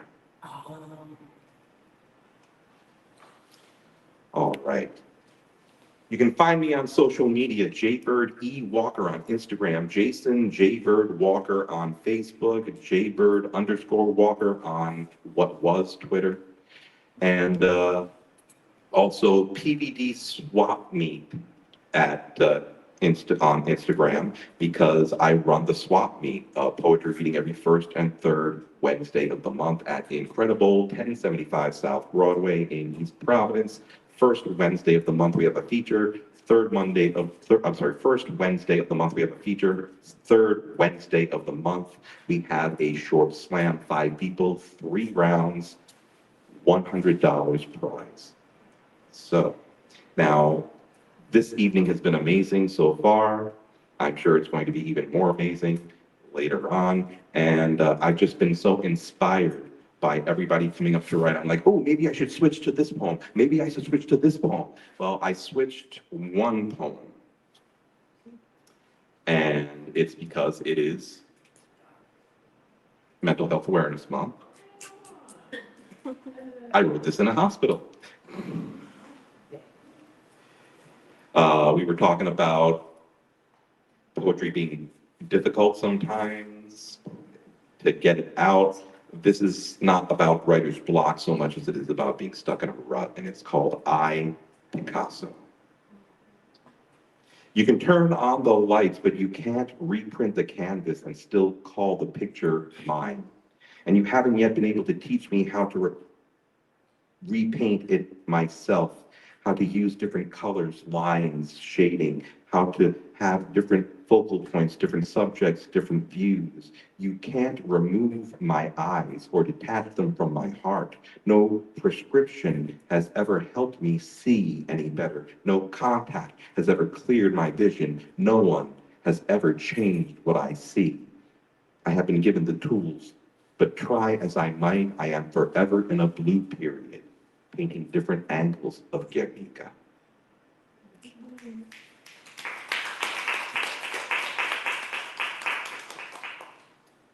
How many books do you have, Jay? I have 4 books available under my previous stage name, and I have cards with the ISBN numbers on them, so you can get them from anywhere. You can get them from Amazon. You can get them from stillwaterbooksri.com if you don't want to give your money to Jeff Bezos. That is booksri.com. This poem I want to do because it's called In the Beginning Words Were Spoken, so it's all about the power of words. People have already shared about the power of words. This is about the power of words, and it's called Poet, Know Thy Power. I'm tired of hearing people say that poetry doesn't save lives. I'm even more tired of hearing it from other poets. A person who thinks this is true has never held razor to wrist even tentatively, never held the lip of an open bottle to the lip of an open mouth, looking to fill the void of one with the other, the void of an empty soul, which is not the same as a lack, as a simple nothingness, as simply not being full, but the void of a vacuum sucking the life from you, the void of a sucking chest wound festering, of a claw ripping out a piece of you. An empty soul is still bursting full of pain, aching for a release. A person who thinks poetry doesn't save lives doesn't know the wonders a warm embrace can work, doesn't know how good even a gentle pat can feel, doesn't understand the magic in a touch from someone when you thought no one was even there, doesn't realize that words have arms outstretched, ready to wrap around everyone, even the writer, especially the writer. Poetry doesn't save lives. Poet, mind your tongue. Whether you believe in the structured formed language of let there be light, or the more primitive, guttural, basic blare of a big bang. It was still sound that sent things spinning, still the spoken idea that brought things about. Poet, words have power. Sticks and stones may break one's bones, but words have built and destroyed and rebuilt reputations, nations, worlds, entire universes. Words have made some into leaders and inspired others to truly lead. Words have shared ideas that brought some to greatness and others to utter ruin. Words have given hope to those with no other reason to go on. Words can do all this. So how can they not have the power to save lives? I know, I love, I respect the power of words. I use that power liberally. I choose those words carefully. I treat that gift responsibly, making sure to never waste it, never use it or misuse it, never abuse it, but never hide it, never hold it back, and never, ever deny its power. Poet, you are a wordsmith, building the ideas that shape worlds in the fires of our souls and the forges of our minds. Poet, know thy power. I know my power. I know the power of words. I know they change lives. I know they save lives. I know they've saved mine.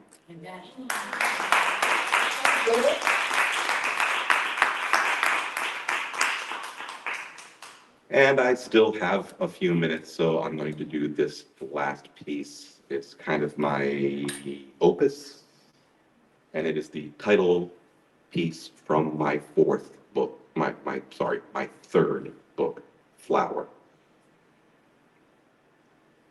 Some acorns grow into mighty oaks only because a squirrel forgot where he buried them. Or to put it another way, some nuts are forgotten even by the rodents and still grow into tall, strong things, deeply rooted to the ground, touching the sky, breathing life into the air, lush and sturdy and safe enough for some to call home. If they call it home, if they have in their animal languages a word with which to label this idea, this ideal, this feeling, home, if they have this feeling, home, and if they have this feeling home, then they must know the feeling of lost as we take theirs down to build ours, as we foreclose upon, repossess, rip out, and destroy this piece of their lives as if they're ours to take. What do they call us? Do they know our given names, or do they give us names in their animal languages? Would those names translate to something like Katrina, Rita, Ike, Bob?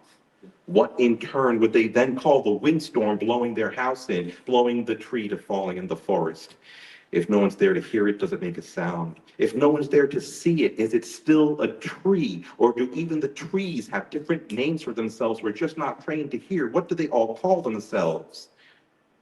Puffy yellow blossom bursts forth puffy white seed to plant in open field to burst forth more puffy yellow blossom. You call it weed, but the eyes of a child behold a flower, a wonder, a thing of beauty, of magic for making wishes, closing eyes, blowing windy kisses.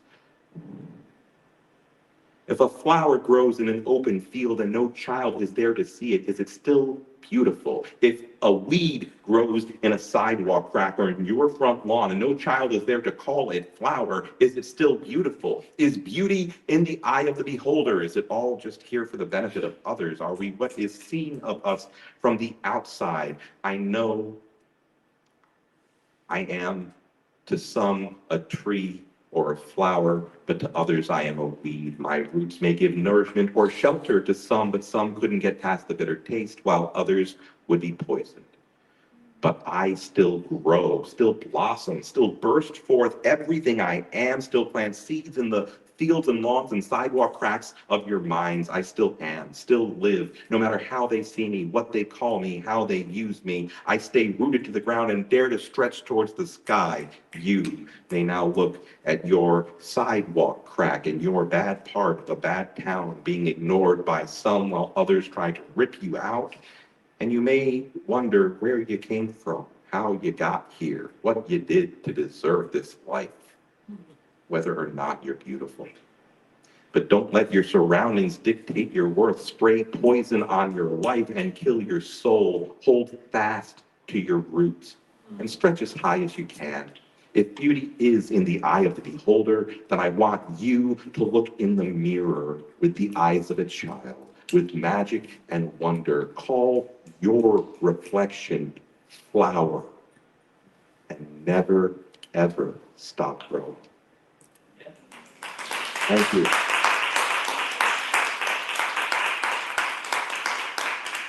I still have 46 seconds left. No.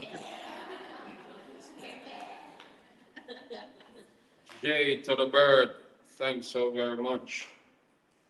You know, I think my first performance at Jaybird's event was 2 years ago. Sounds about Yes. By CIC building. CIC building, yeah. Yeah, I could remember. And, you know, you welcomed me warmly.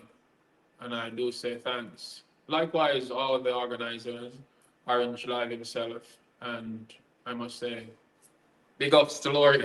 Yeah. Next, we'll be having the man who we've been waiting for, who he told me at other events, Amaziyah, but, you know, with all respect due, I definitely will, you know, show up and make it here. And I thought he had too much on his shoulders, but he showed up, surprisingly. Orange Light. Ready? Huh? Okay. What's that? Hi, y'all. My name is Ashley Wonder. Actually wonder. So, hold on a second, Ashley. So, Orange Line decides he's gonna have Ashley Wonder open for him. So, That's what we do. yes. Put your hands together for Ashley Wonder. I only came to support friends, okay? I drove a little bit ways from Worcester, but I'm happy to see some familiar people. Here's some new stuff. If you want to follow me, if you like anything, you can swing a snap, all that stuff. Actually Wonder on all the platforms. This one I wrote during National Poetry Month about our inner child, since that was a theme earlier. We made it, kid. The slippery lies we choked down, believing this world would be better without you. We were always beautiful, goofy, silly, introverted, dynamic. We recently realized that because it took longer than most to find your voice, to kindle the flame, passions burning within you, was just others seeing the stardust before you. It's funny how minding your own business can really make people big mad because you believe in morals, integrity, honesty to a fault. Maybe God always been with us. Now, all these challenges and mountain climbs been this way because we are the anointed, calling and carrying oceans that only few will understand. The average of this weight makes it difficult to date. No time for bottom feeding, purpose-driven excellence, especially on days when we don't feel it.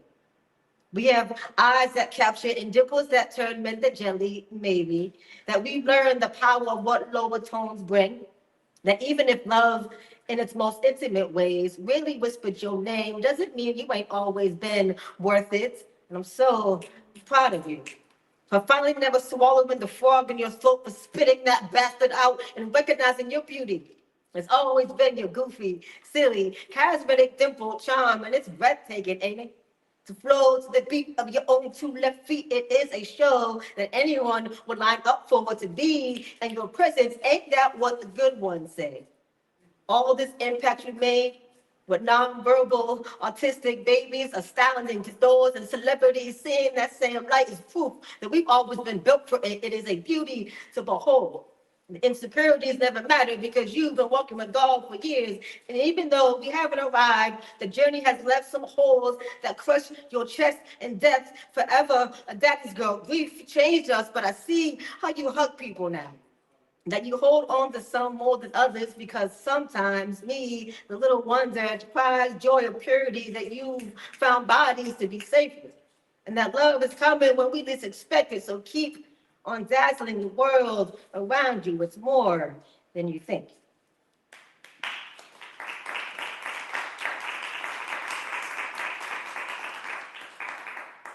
Demond said I can do one more. Right? Yeah, I have shows coming up. Am I coming back out here? I am. I'm coming back out here in a month.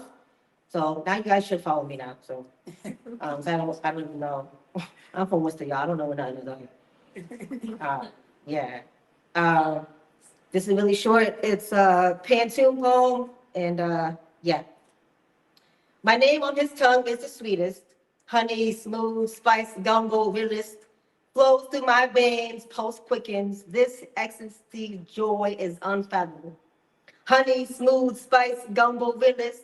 This ecstatic joy is unfathomable. We bloom ourselves into a garden flourish. I gladly stay cemented here. We bloom ourselves into a garden flourish. I gladly stay cemented here. Flows through my veins, pulse quickens. My name on his tongue is the sweetest.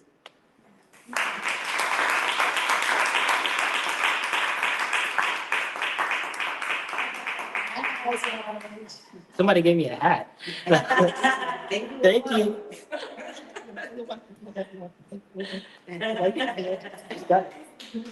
I just got it just now. So happy about it. Y'all get it for Ashley Wonder one more time.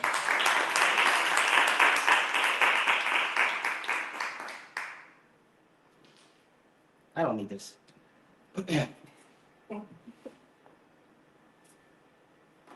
I wore this shirt for my son. He likes blue.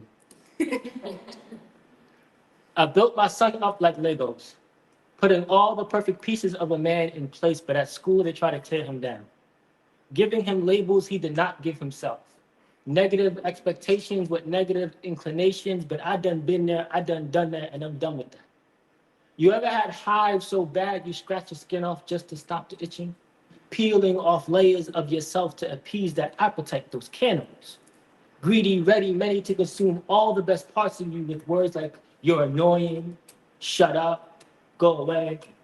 My son had ADHD so bad that they thought they could put hands on body with the intent to harm, thinking they're gonna win a lottery of silence.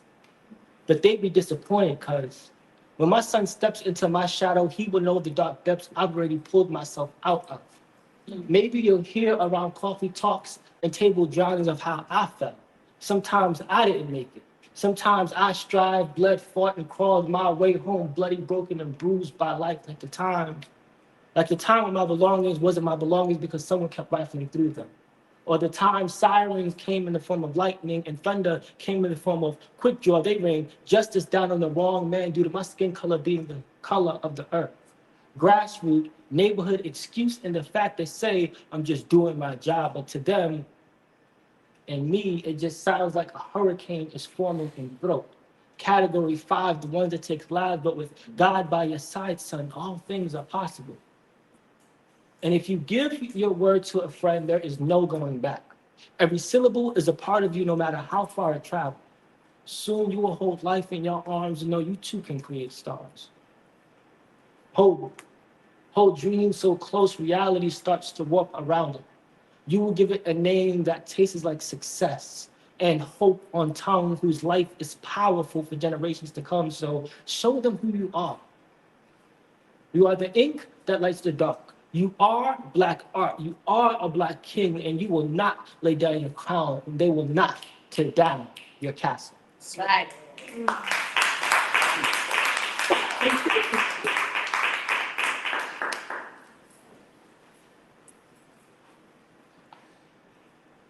My mind walks on vibrations,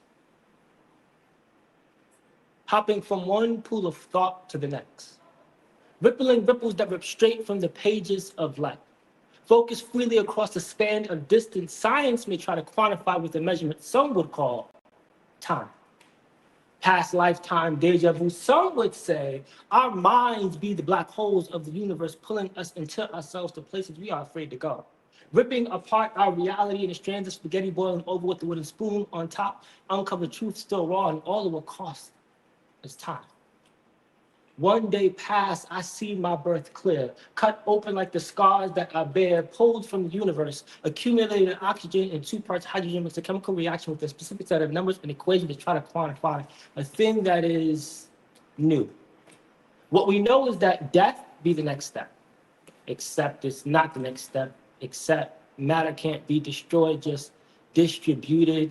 And these are the facts of being born with hyperpigmentation and a little less green to spread around. So we end up in this situation called life, and these lessons called learning, and these mothers and fathers who made decisions that make decisions that made us. My mind walks in these types of vibrations, y'all. They pick up their holy cause, arm it with a thing called love, and then steal away a land, a right, a people. Genocide and tribulation. They say war is played out with other people's lives.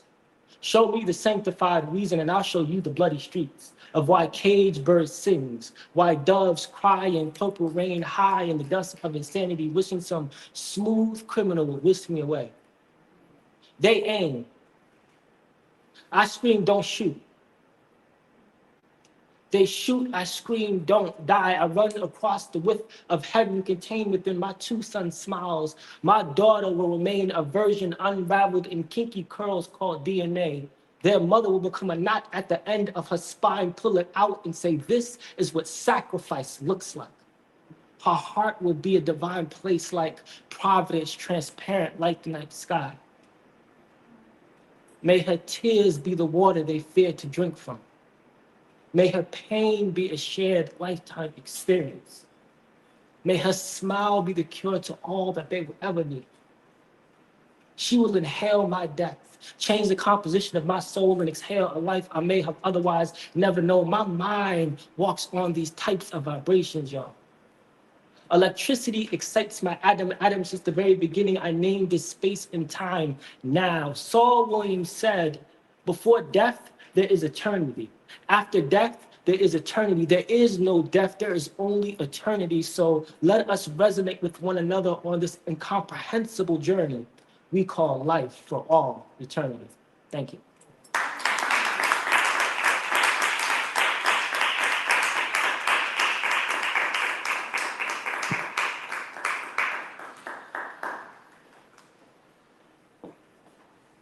I'm glad you made it, sir.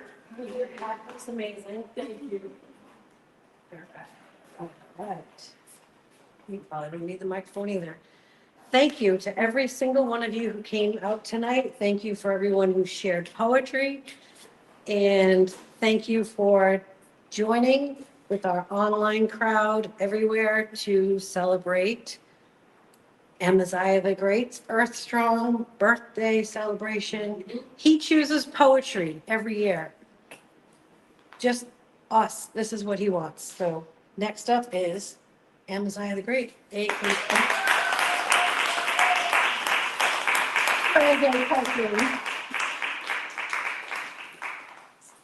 Precisely. And once more again, let me thank every single one of you all, those who were here earlier and those who are still here with us now. Big respect to all the persons online, my Jamaican troops, my kids, my parents. Big respect to Lori. And as I say already, and I will say it again, you motivates me to keep going. It's one of the most phenomenal month of the year. As you know, we celebrate Mother's Day recently. It's also Child's Month. And importantly, it's the month of my birth. So I wrote this poem and dedicated it to my parents and my kids. It's called Don't Cry. And this is the title of the book, Don't Cry. Interestingly, 2022 I was in New York. And by the way, this is the most popular video I did on TikTok. And I decided to screenshot it and use it as a book cover. I think it clocking over 700,000 views on TikTok. And I decided, hey, since a lot of persons might know this is what I'm going to be using. Sadly, someone told me, Amaziyah the Great, if you want your book to be selling, you have to just don't put your face on it. And it's quite sad because it was another Jamaican person telling me these things.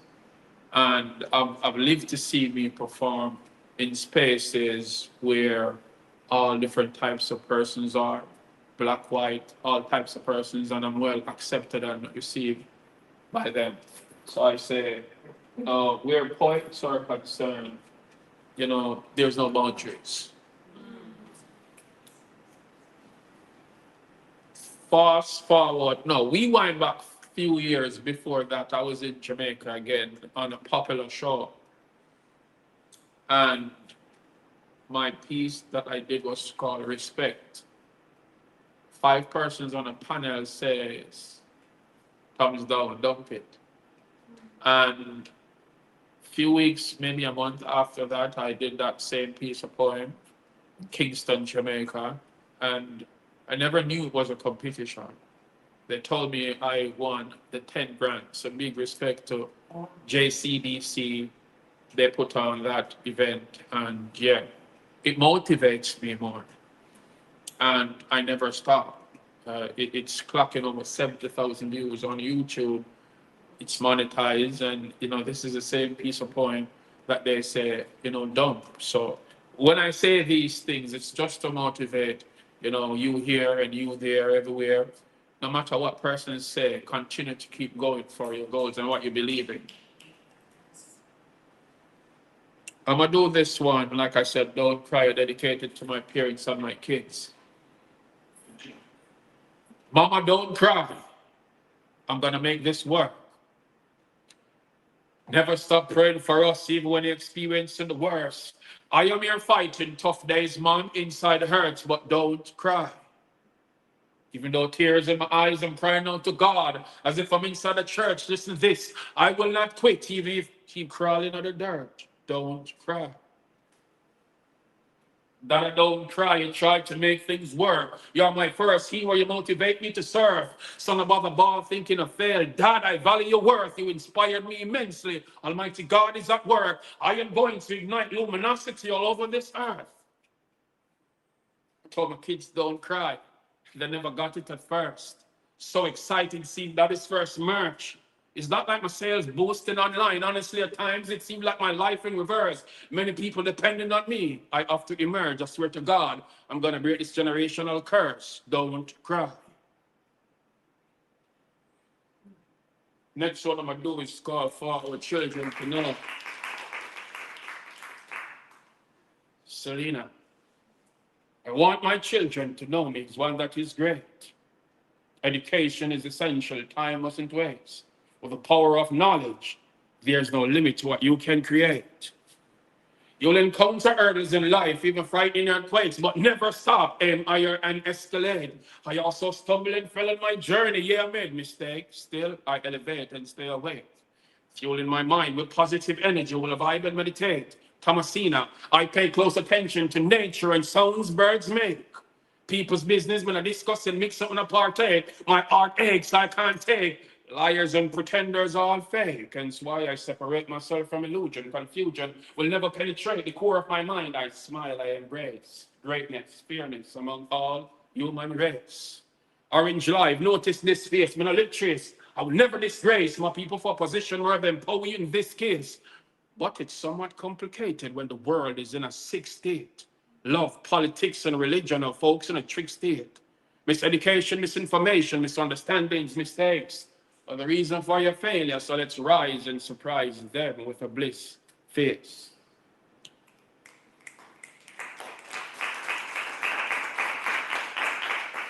Next one I'm gonna do is called Sick.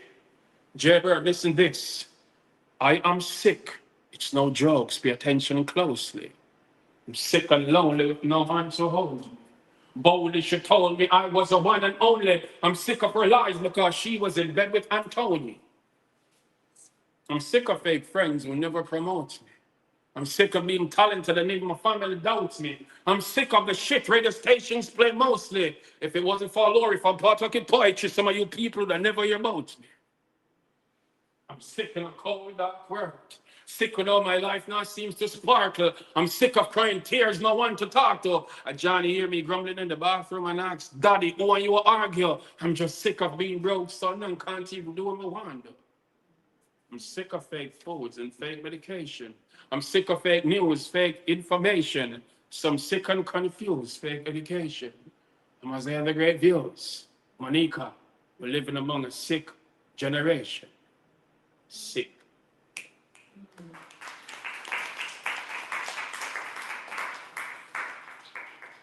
This one I'm gonna do is called The Bitterness. It's a very sad one. I live in a place in Jamaica where I grow and see domestic abuse on the rise. And I'm not just talking about just Jamaica, it happened worldwide. I did this one, The Bitterness. Tomasina, like a toddler, crying for mom's breast milk. I saw tears race down her bony face. She was pensive and motionless, like she was lost in space. She then broke the silence, screaming out, I'm such a big disgrace. I quickly interjected, only what's wrong? And she yelled, get the hell out of my space. All you men are just the same. Cheat, lies, you won't take love for a game. I hate men forever. I should have killed Trevor. Yeah, put a bullet in his brain. Baby, whoa, hold on. Yeah, take this too far now. Are you drunk or insane? She said, Craig, you're not going to understand me. You can't feel my pain. I was raped when I was 9. It really shattered my mind. A decade after, I tried to move on to get myself back in line. I thought Tom was the best thing until he slept with my sister. So I had sex with his best friend and watched up in the flipping picture. All my life I've been hurt. Later start attending church, searching for comfort. But life grew worse. Few months after, she was impregnated by the comforting pastor, threatened to do an abortion or else her life would be a disaster. Jill, I tried to convince her, telling her she's still precious and worth more than diamonds and gold. She said she still hates men. Her heart is now cold. I offered a hug. She squeezed me tightly, saying, thank you, Mr. Kirkland, for attempting to make me feel lively. But how will I live with the fact of knowing that I'm infected with HIV? The bitterness, sad reality.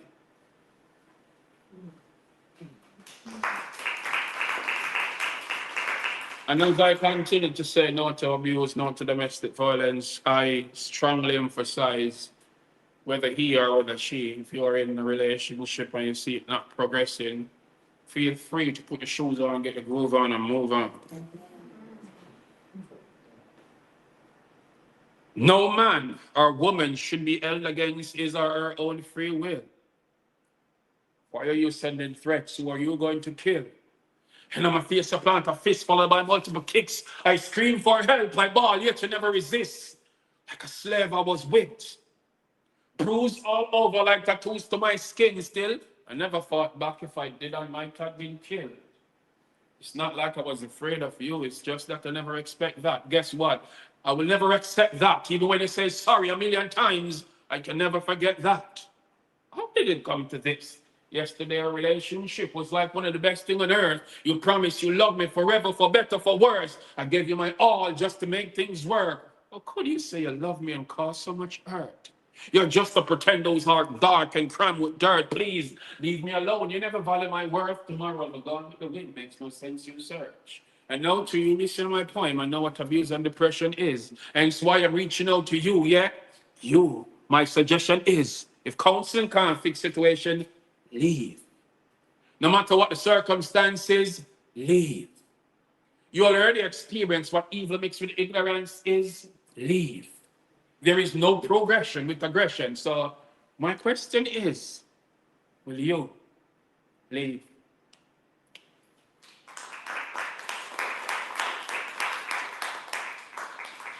Next one I'm gonna drop, it's called You'll Be Okay. Dedicate this one to all females here on social media and all over the world. Just know that you'll be okay. Ladies, you are remarkable. You are strong. Maddie, you're one of God's greatest gifts. Follow him and you'll never go wrong. Tomasina, you are smart. You are noble. Pay keen ear to these words I told you. You see, the skies were overcast and then torrential rain for days. Throughout your darkest moments, you experienced pain for days. Cold and bitter, angry and confused, but be cautious with your steps before you make the wrong moves. And if you're feeling a bit empty right now, somewhat unsatisfied, fret not, for God already sent an angel to be a travel guide. Lori, you'll be okay, okay? Just know that God is real. After you overcome the sophisticated phase, it'll be the strongest you ever feel. Because you are remarkable. You are sweet. So trample all the hypocrites beneath your feet. Be patient and pray more. You'll be okay. Forget about them who not believe in you. You got no time to play. Lori, you're a fighter, a survivor who resists to quit. You're loved. You're a goddess. You deserve lifetime happiness. I'm so glad I met you because I fill your life with bliss.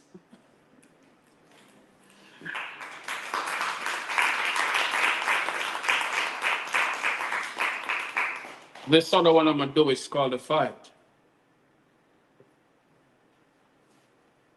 In this mind of mine, I took time to find more time to be fine. As my thoughts incline and climb on high, I refuse to let even drain energy from I. Monsters are creeping, thinking I'm sleeping. I'm fully awake, 4 decades pleaded. Fighting while smiling, even while I'm weeping. The journey continues, even while I'm bleeding. You'll never make it.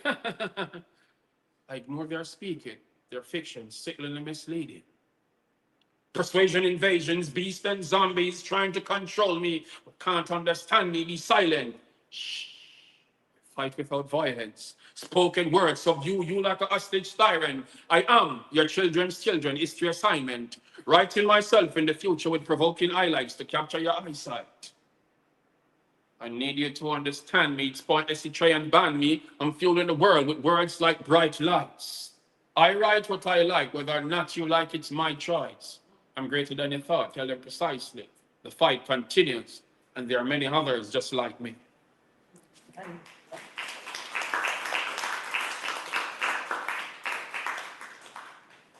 Nothing wrong is the next poem I'm going to do. There's absolutely nothing wrong in you asking the wrong questions. What makes it correct is when you can provide it with the right answer. Nothing wrong in you making mistakes. In this case, what makes it great is when you learn from your errors and you elevate. Penetrate and meditate on the great things you desire to achieve in life. Separate yourself from people who want to see you thrive. Realize life is no bed of roses or on a smooth pathway. There are hurdles to overcome. There are bitterness and harsh days. There'll be moments of sadness and grief, and there'll be moments of happiness, make you feel like you want to laugh all day. During your first heartbreak, you probably yell at yourself in the mirror, I can't take this no more, no joking. Perhaps you'll be smoking or consuming alcoholic substances like you've never done before. It's like your entire world keep crumbling while you're grumbling. Why have you done this to me? Nothing wrong in you crying, expressing your emotions, no need for fightings or commotions. We were educated poorly about love. Ignorance is like an addiction and will mess you up like drugs.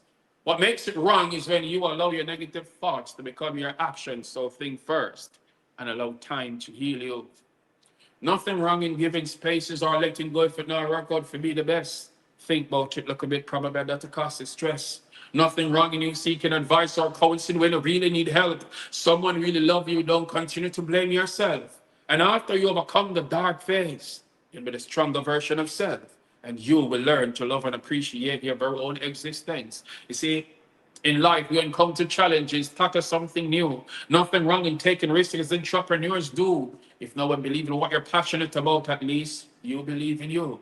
And that's where it all started, for your dreams to become true. Nothing wrong if you fail at first. Laura, it's all a part of the game. Not saying you're the worst, as long as you don't give up, try harder again, you will prevail. With persistence, my friend, winning is a must. I am Amaziyah the Great. In God, I put my trust.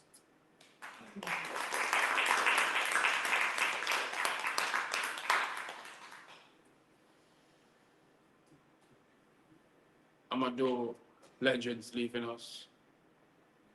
I'm gonna do life is like, and I'm gonna close off with the artwork. Last September when I looked was the passing of reggae legend Toots. Shortly after that, Daddy U-Roy passed, R.I.P. and all icon embedded in our hearts. Yesterday after I got the news, reggae icon Bunny Wailer died today, I'm not in a happy mood. Miss Lou Bob Andy inspired many. Michael Sharp, the general, loved by many. We left Jamaica, come overseas. Kobe and DMX gone. The legends are leaving us, so we're really gone. Bob Marley gone in Silicon, Dennis Brown. Honestly, I still wish you around because some treat the business like a circus. Too much clowns. Globally, loved ones are grieving, feeling hurt. Even while I'm speaking, some weeping. Legends are leaving Earth. Powerful black men were put to death. Call it whatever you want. This is a total mess. If it's not sickness, it's murder. Go on, feel free to check. I'm not cold, I speak bold until my last breath. Chadwick Boseman gone too soon. I'm still saying Wakanda forever. My people were wise, realize we're stronger together. Babylon, I want to rise. Them tell lies and act like them clever. Some saying Black Lives Matter. Let's see if it's going to get better. But how can it be better with a divided and ignorant? Destruction, confusion, no progression with ignorance. And you're too busy on TikTok watching yelling that comedy jokes. I see you twerking on IG and paying attention to the posts I wrote. We're powerful together. We need the support. Seek knowledge, increase the vocabulary, for life is no jokes. Be careful of the foods you consume, poisonous stuff in what they promote. Who created all these diseases and viruses and claim there is no antidote? The great legends are gone. I'm feeling provoked. This is no joke. My told you make people stay woke. Are legends really leaving us or have they been killed? I'm somewhat bewildered. It's just a question I'm asking still. As my mind navigated to invade my thoughts, why? Evil men reign longer and good one die. Early, this concerned me and I won't lie. Marcus Garvey, Jamaica's first national hero, one of the world's greatest men, uniting black people all over for Africa was his greatest plans. And then new story revealed he met his demise after suffering a stroke. I think they took him out purposely, and this is no jokes. It's obvious they want to get rid of a powerful black man. I will not sit and be silent. My spoken words explode like bombs.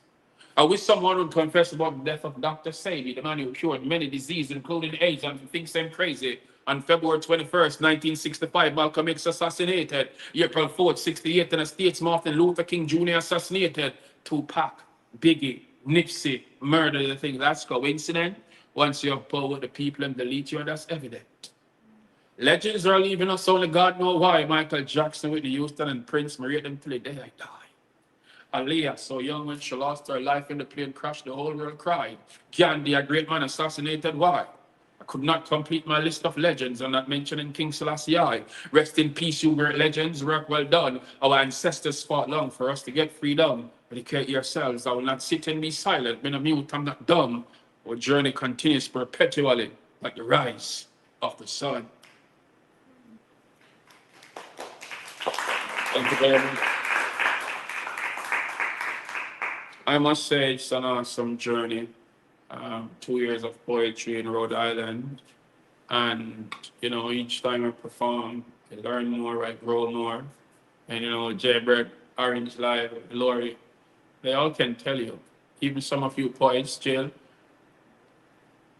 2 years ago, my performance was not like what I'm performing now. And I have to give thanks to you all. I've learned from you all. You motivate me to go more, and I continue on the journey. And we're taking poetry, because I told someone the other day that by 2027, we should have poetry where we see the R&B, the hip hop, the reggae, so many videos out. And any one of you all want to do video, feel free to invite me to, participate in shooting videos. I do these things, Tomasina, jail, anytime you're ready, Monica, told it before, whenever. Because we want to see more poetry video. We want to see person going out, supporting the videos, sharing the videos, because the world need the poets. Poets are healers of the world. Support the poets. I strongly emphasize that. For some, life is like a game, so they play all day. For some, life is like a puzzle. They get lost along the way. As for me, Lori, my life is a journey. I will talk about that all day. I give God thanks for life. I live to see another day. And the final one, I'm going to do artwork. And I couldn't allow Tomasina to get raunchy, and I don't do artwork here today. I was good. Okay, yeah. I have to do artwork. So artwork is arts. I'm talking nothing else other than arts and paintings, people. I dipped my firm paintbrush in her acrylic to get the tip wet. Slowly start to brush strokes on her canvas to paint a picture perfect. She stared in my eyes as she smiled, giving me that firm grip. I gazed back at her, penetrating her soul deeply. I knew she liked it. Come on, Salena. Of course, I'm talking about artwork. Her heart was crammed with elation. My art worth is priceless. She enjoys the vibration. I sank my paintbrush further in her acrylic again, stroking the canvas a bit harder. She commanded Artist Lori Kirkland, please go a bit faster. As a true artist, I grant her a wish. She admits my art is breathtaking. I confirm quick, honey, we both did the paintings. Lori, we were wet and sticky with paints all over the place, but the remarkable thing about our art, this was a masterpiece that will never be erased. Blessings and respect. It's a pleasure.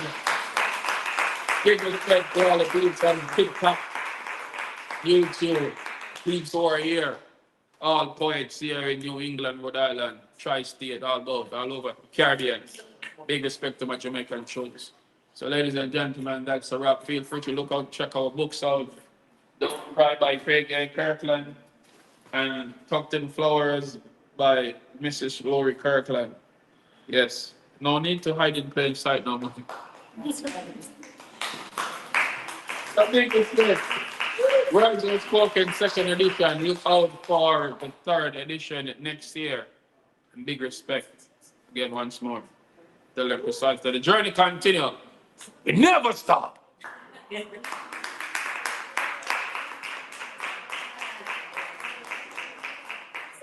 So there is if you don't want more refreshments, cake, it's all over there.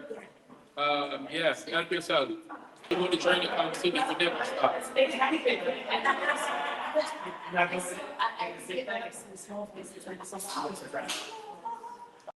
Okay, viewers, fans, friends, my family, them, subscribers, everybody, thanks so much for watching. Please do feel absolutely free to drop us your comment and be kind to leave a feedback. Yeah, comment, like, share, and tell others about it. And also remember to hit the notification bell if you want to be updated on what's new. Talking about what's new, go and go check out Amaziyah, the great collections. Me have whole heap of merchandise. I'm going with a bag of things. Enough t-shirt designs, don't tell them precisely. Available on Teespring. Enough people are talking about it, but go and go look for yourselves. Links will be in the description below. We have tabs for females, males, babies, cups, phone cases, etc. Mr. Go and go look now. Follow Amaziyah, the great collection on IG, and like us on Facebook. If you haven't watched My Name is Pam before, features my sister Quality. Please do go and go watch it and share it as it relates to domestic abuse against women and a woman's struggle through to independence. Also remember to check out Amaziyah, the great music on Amazon, Spotify, Tidal, Deezer, Google Play. It's everywhere.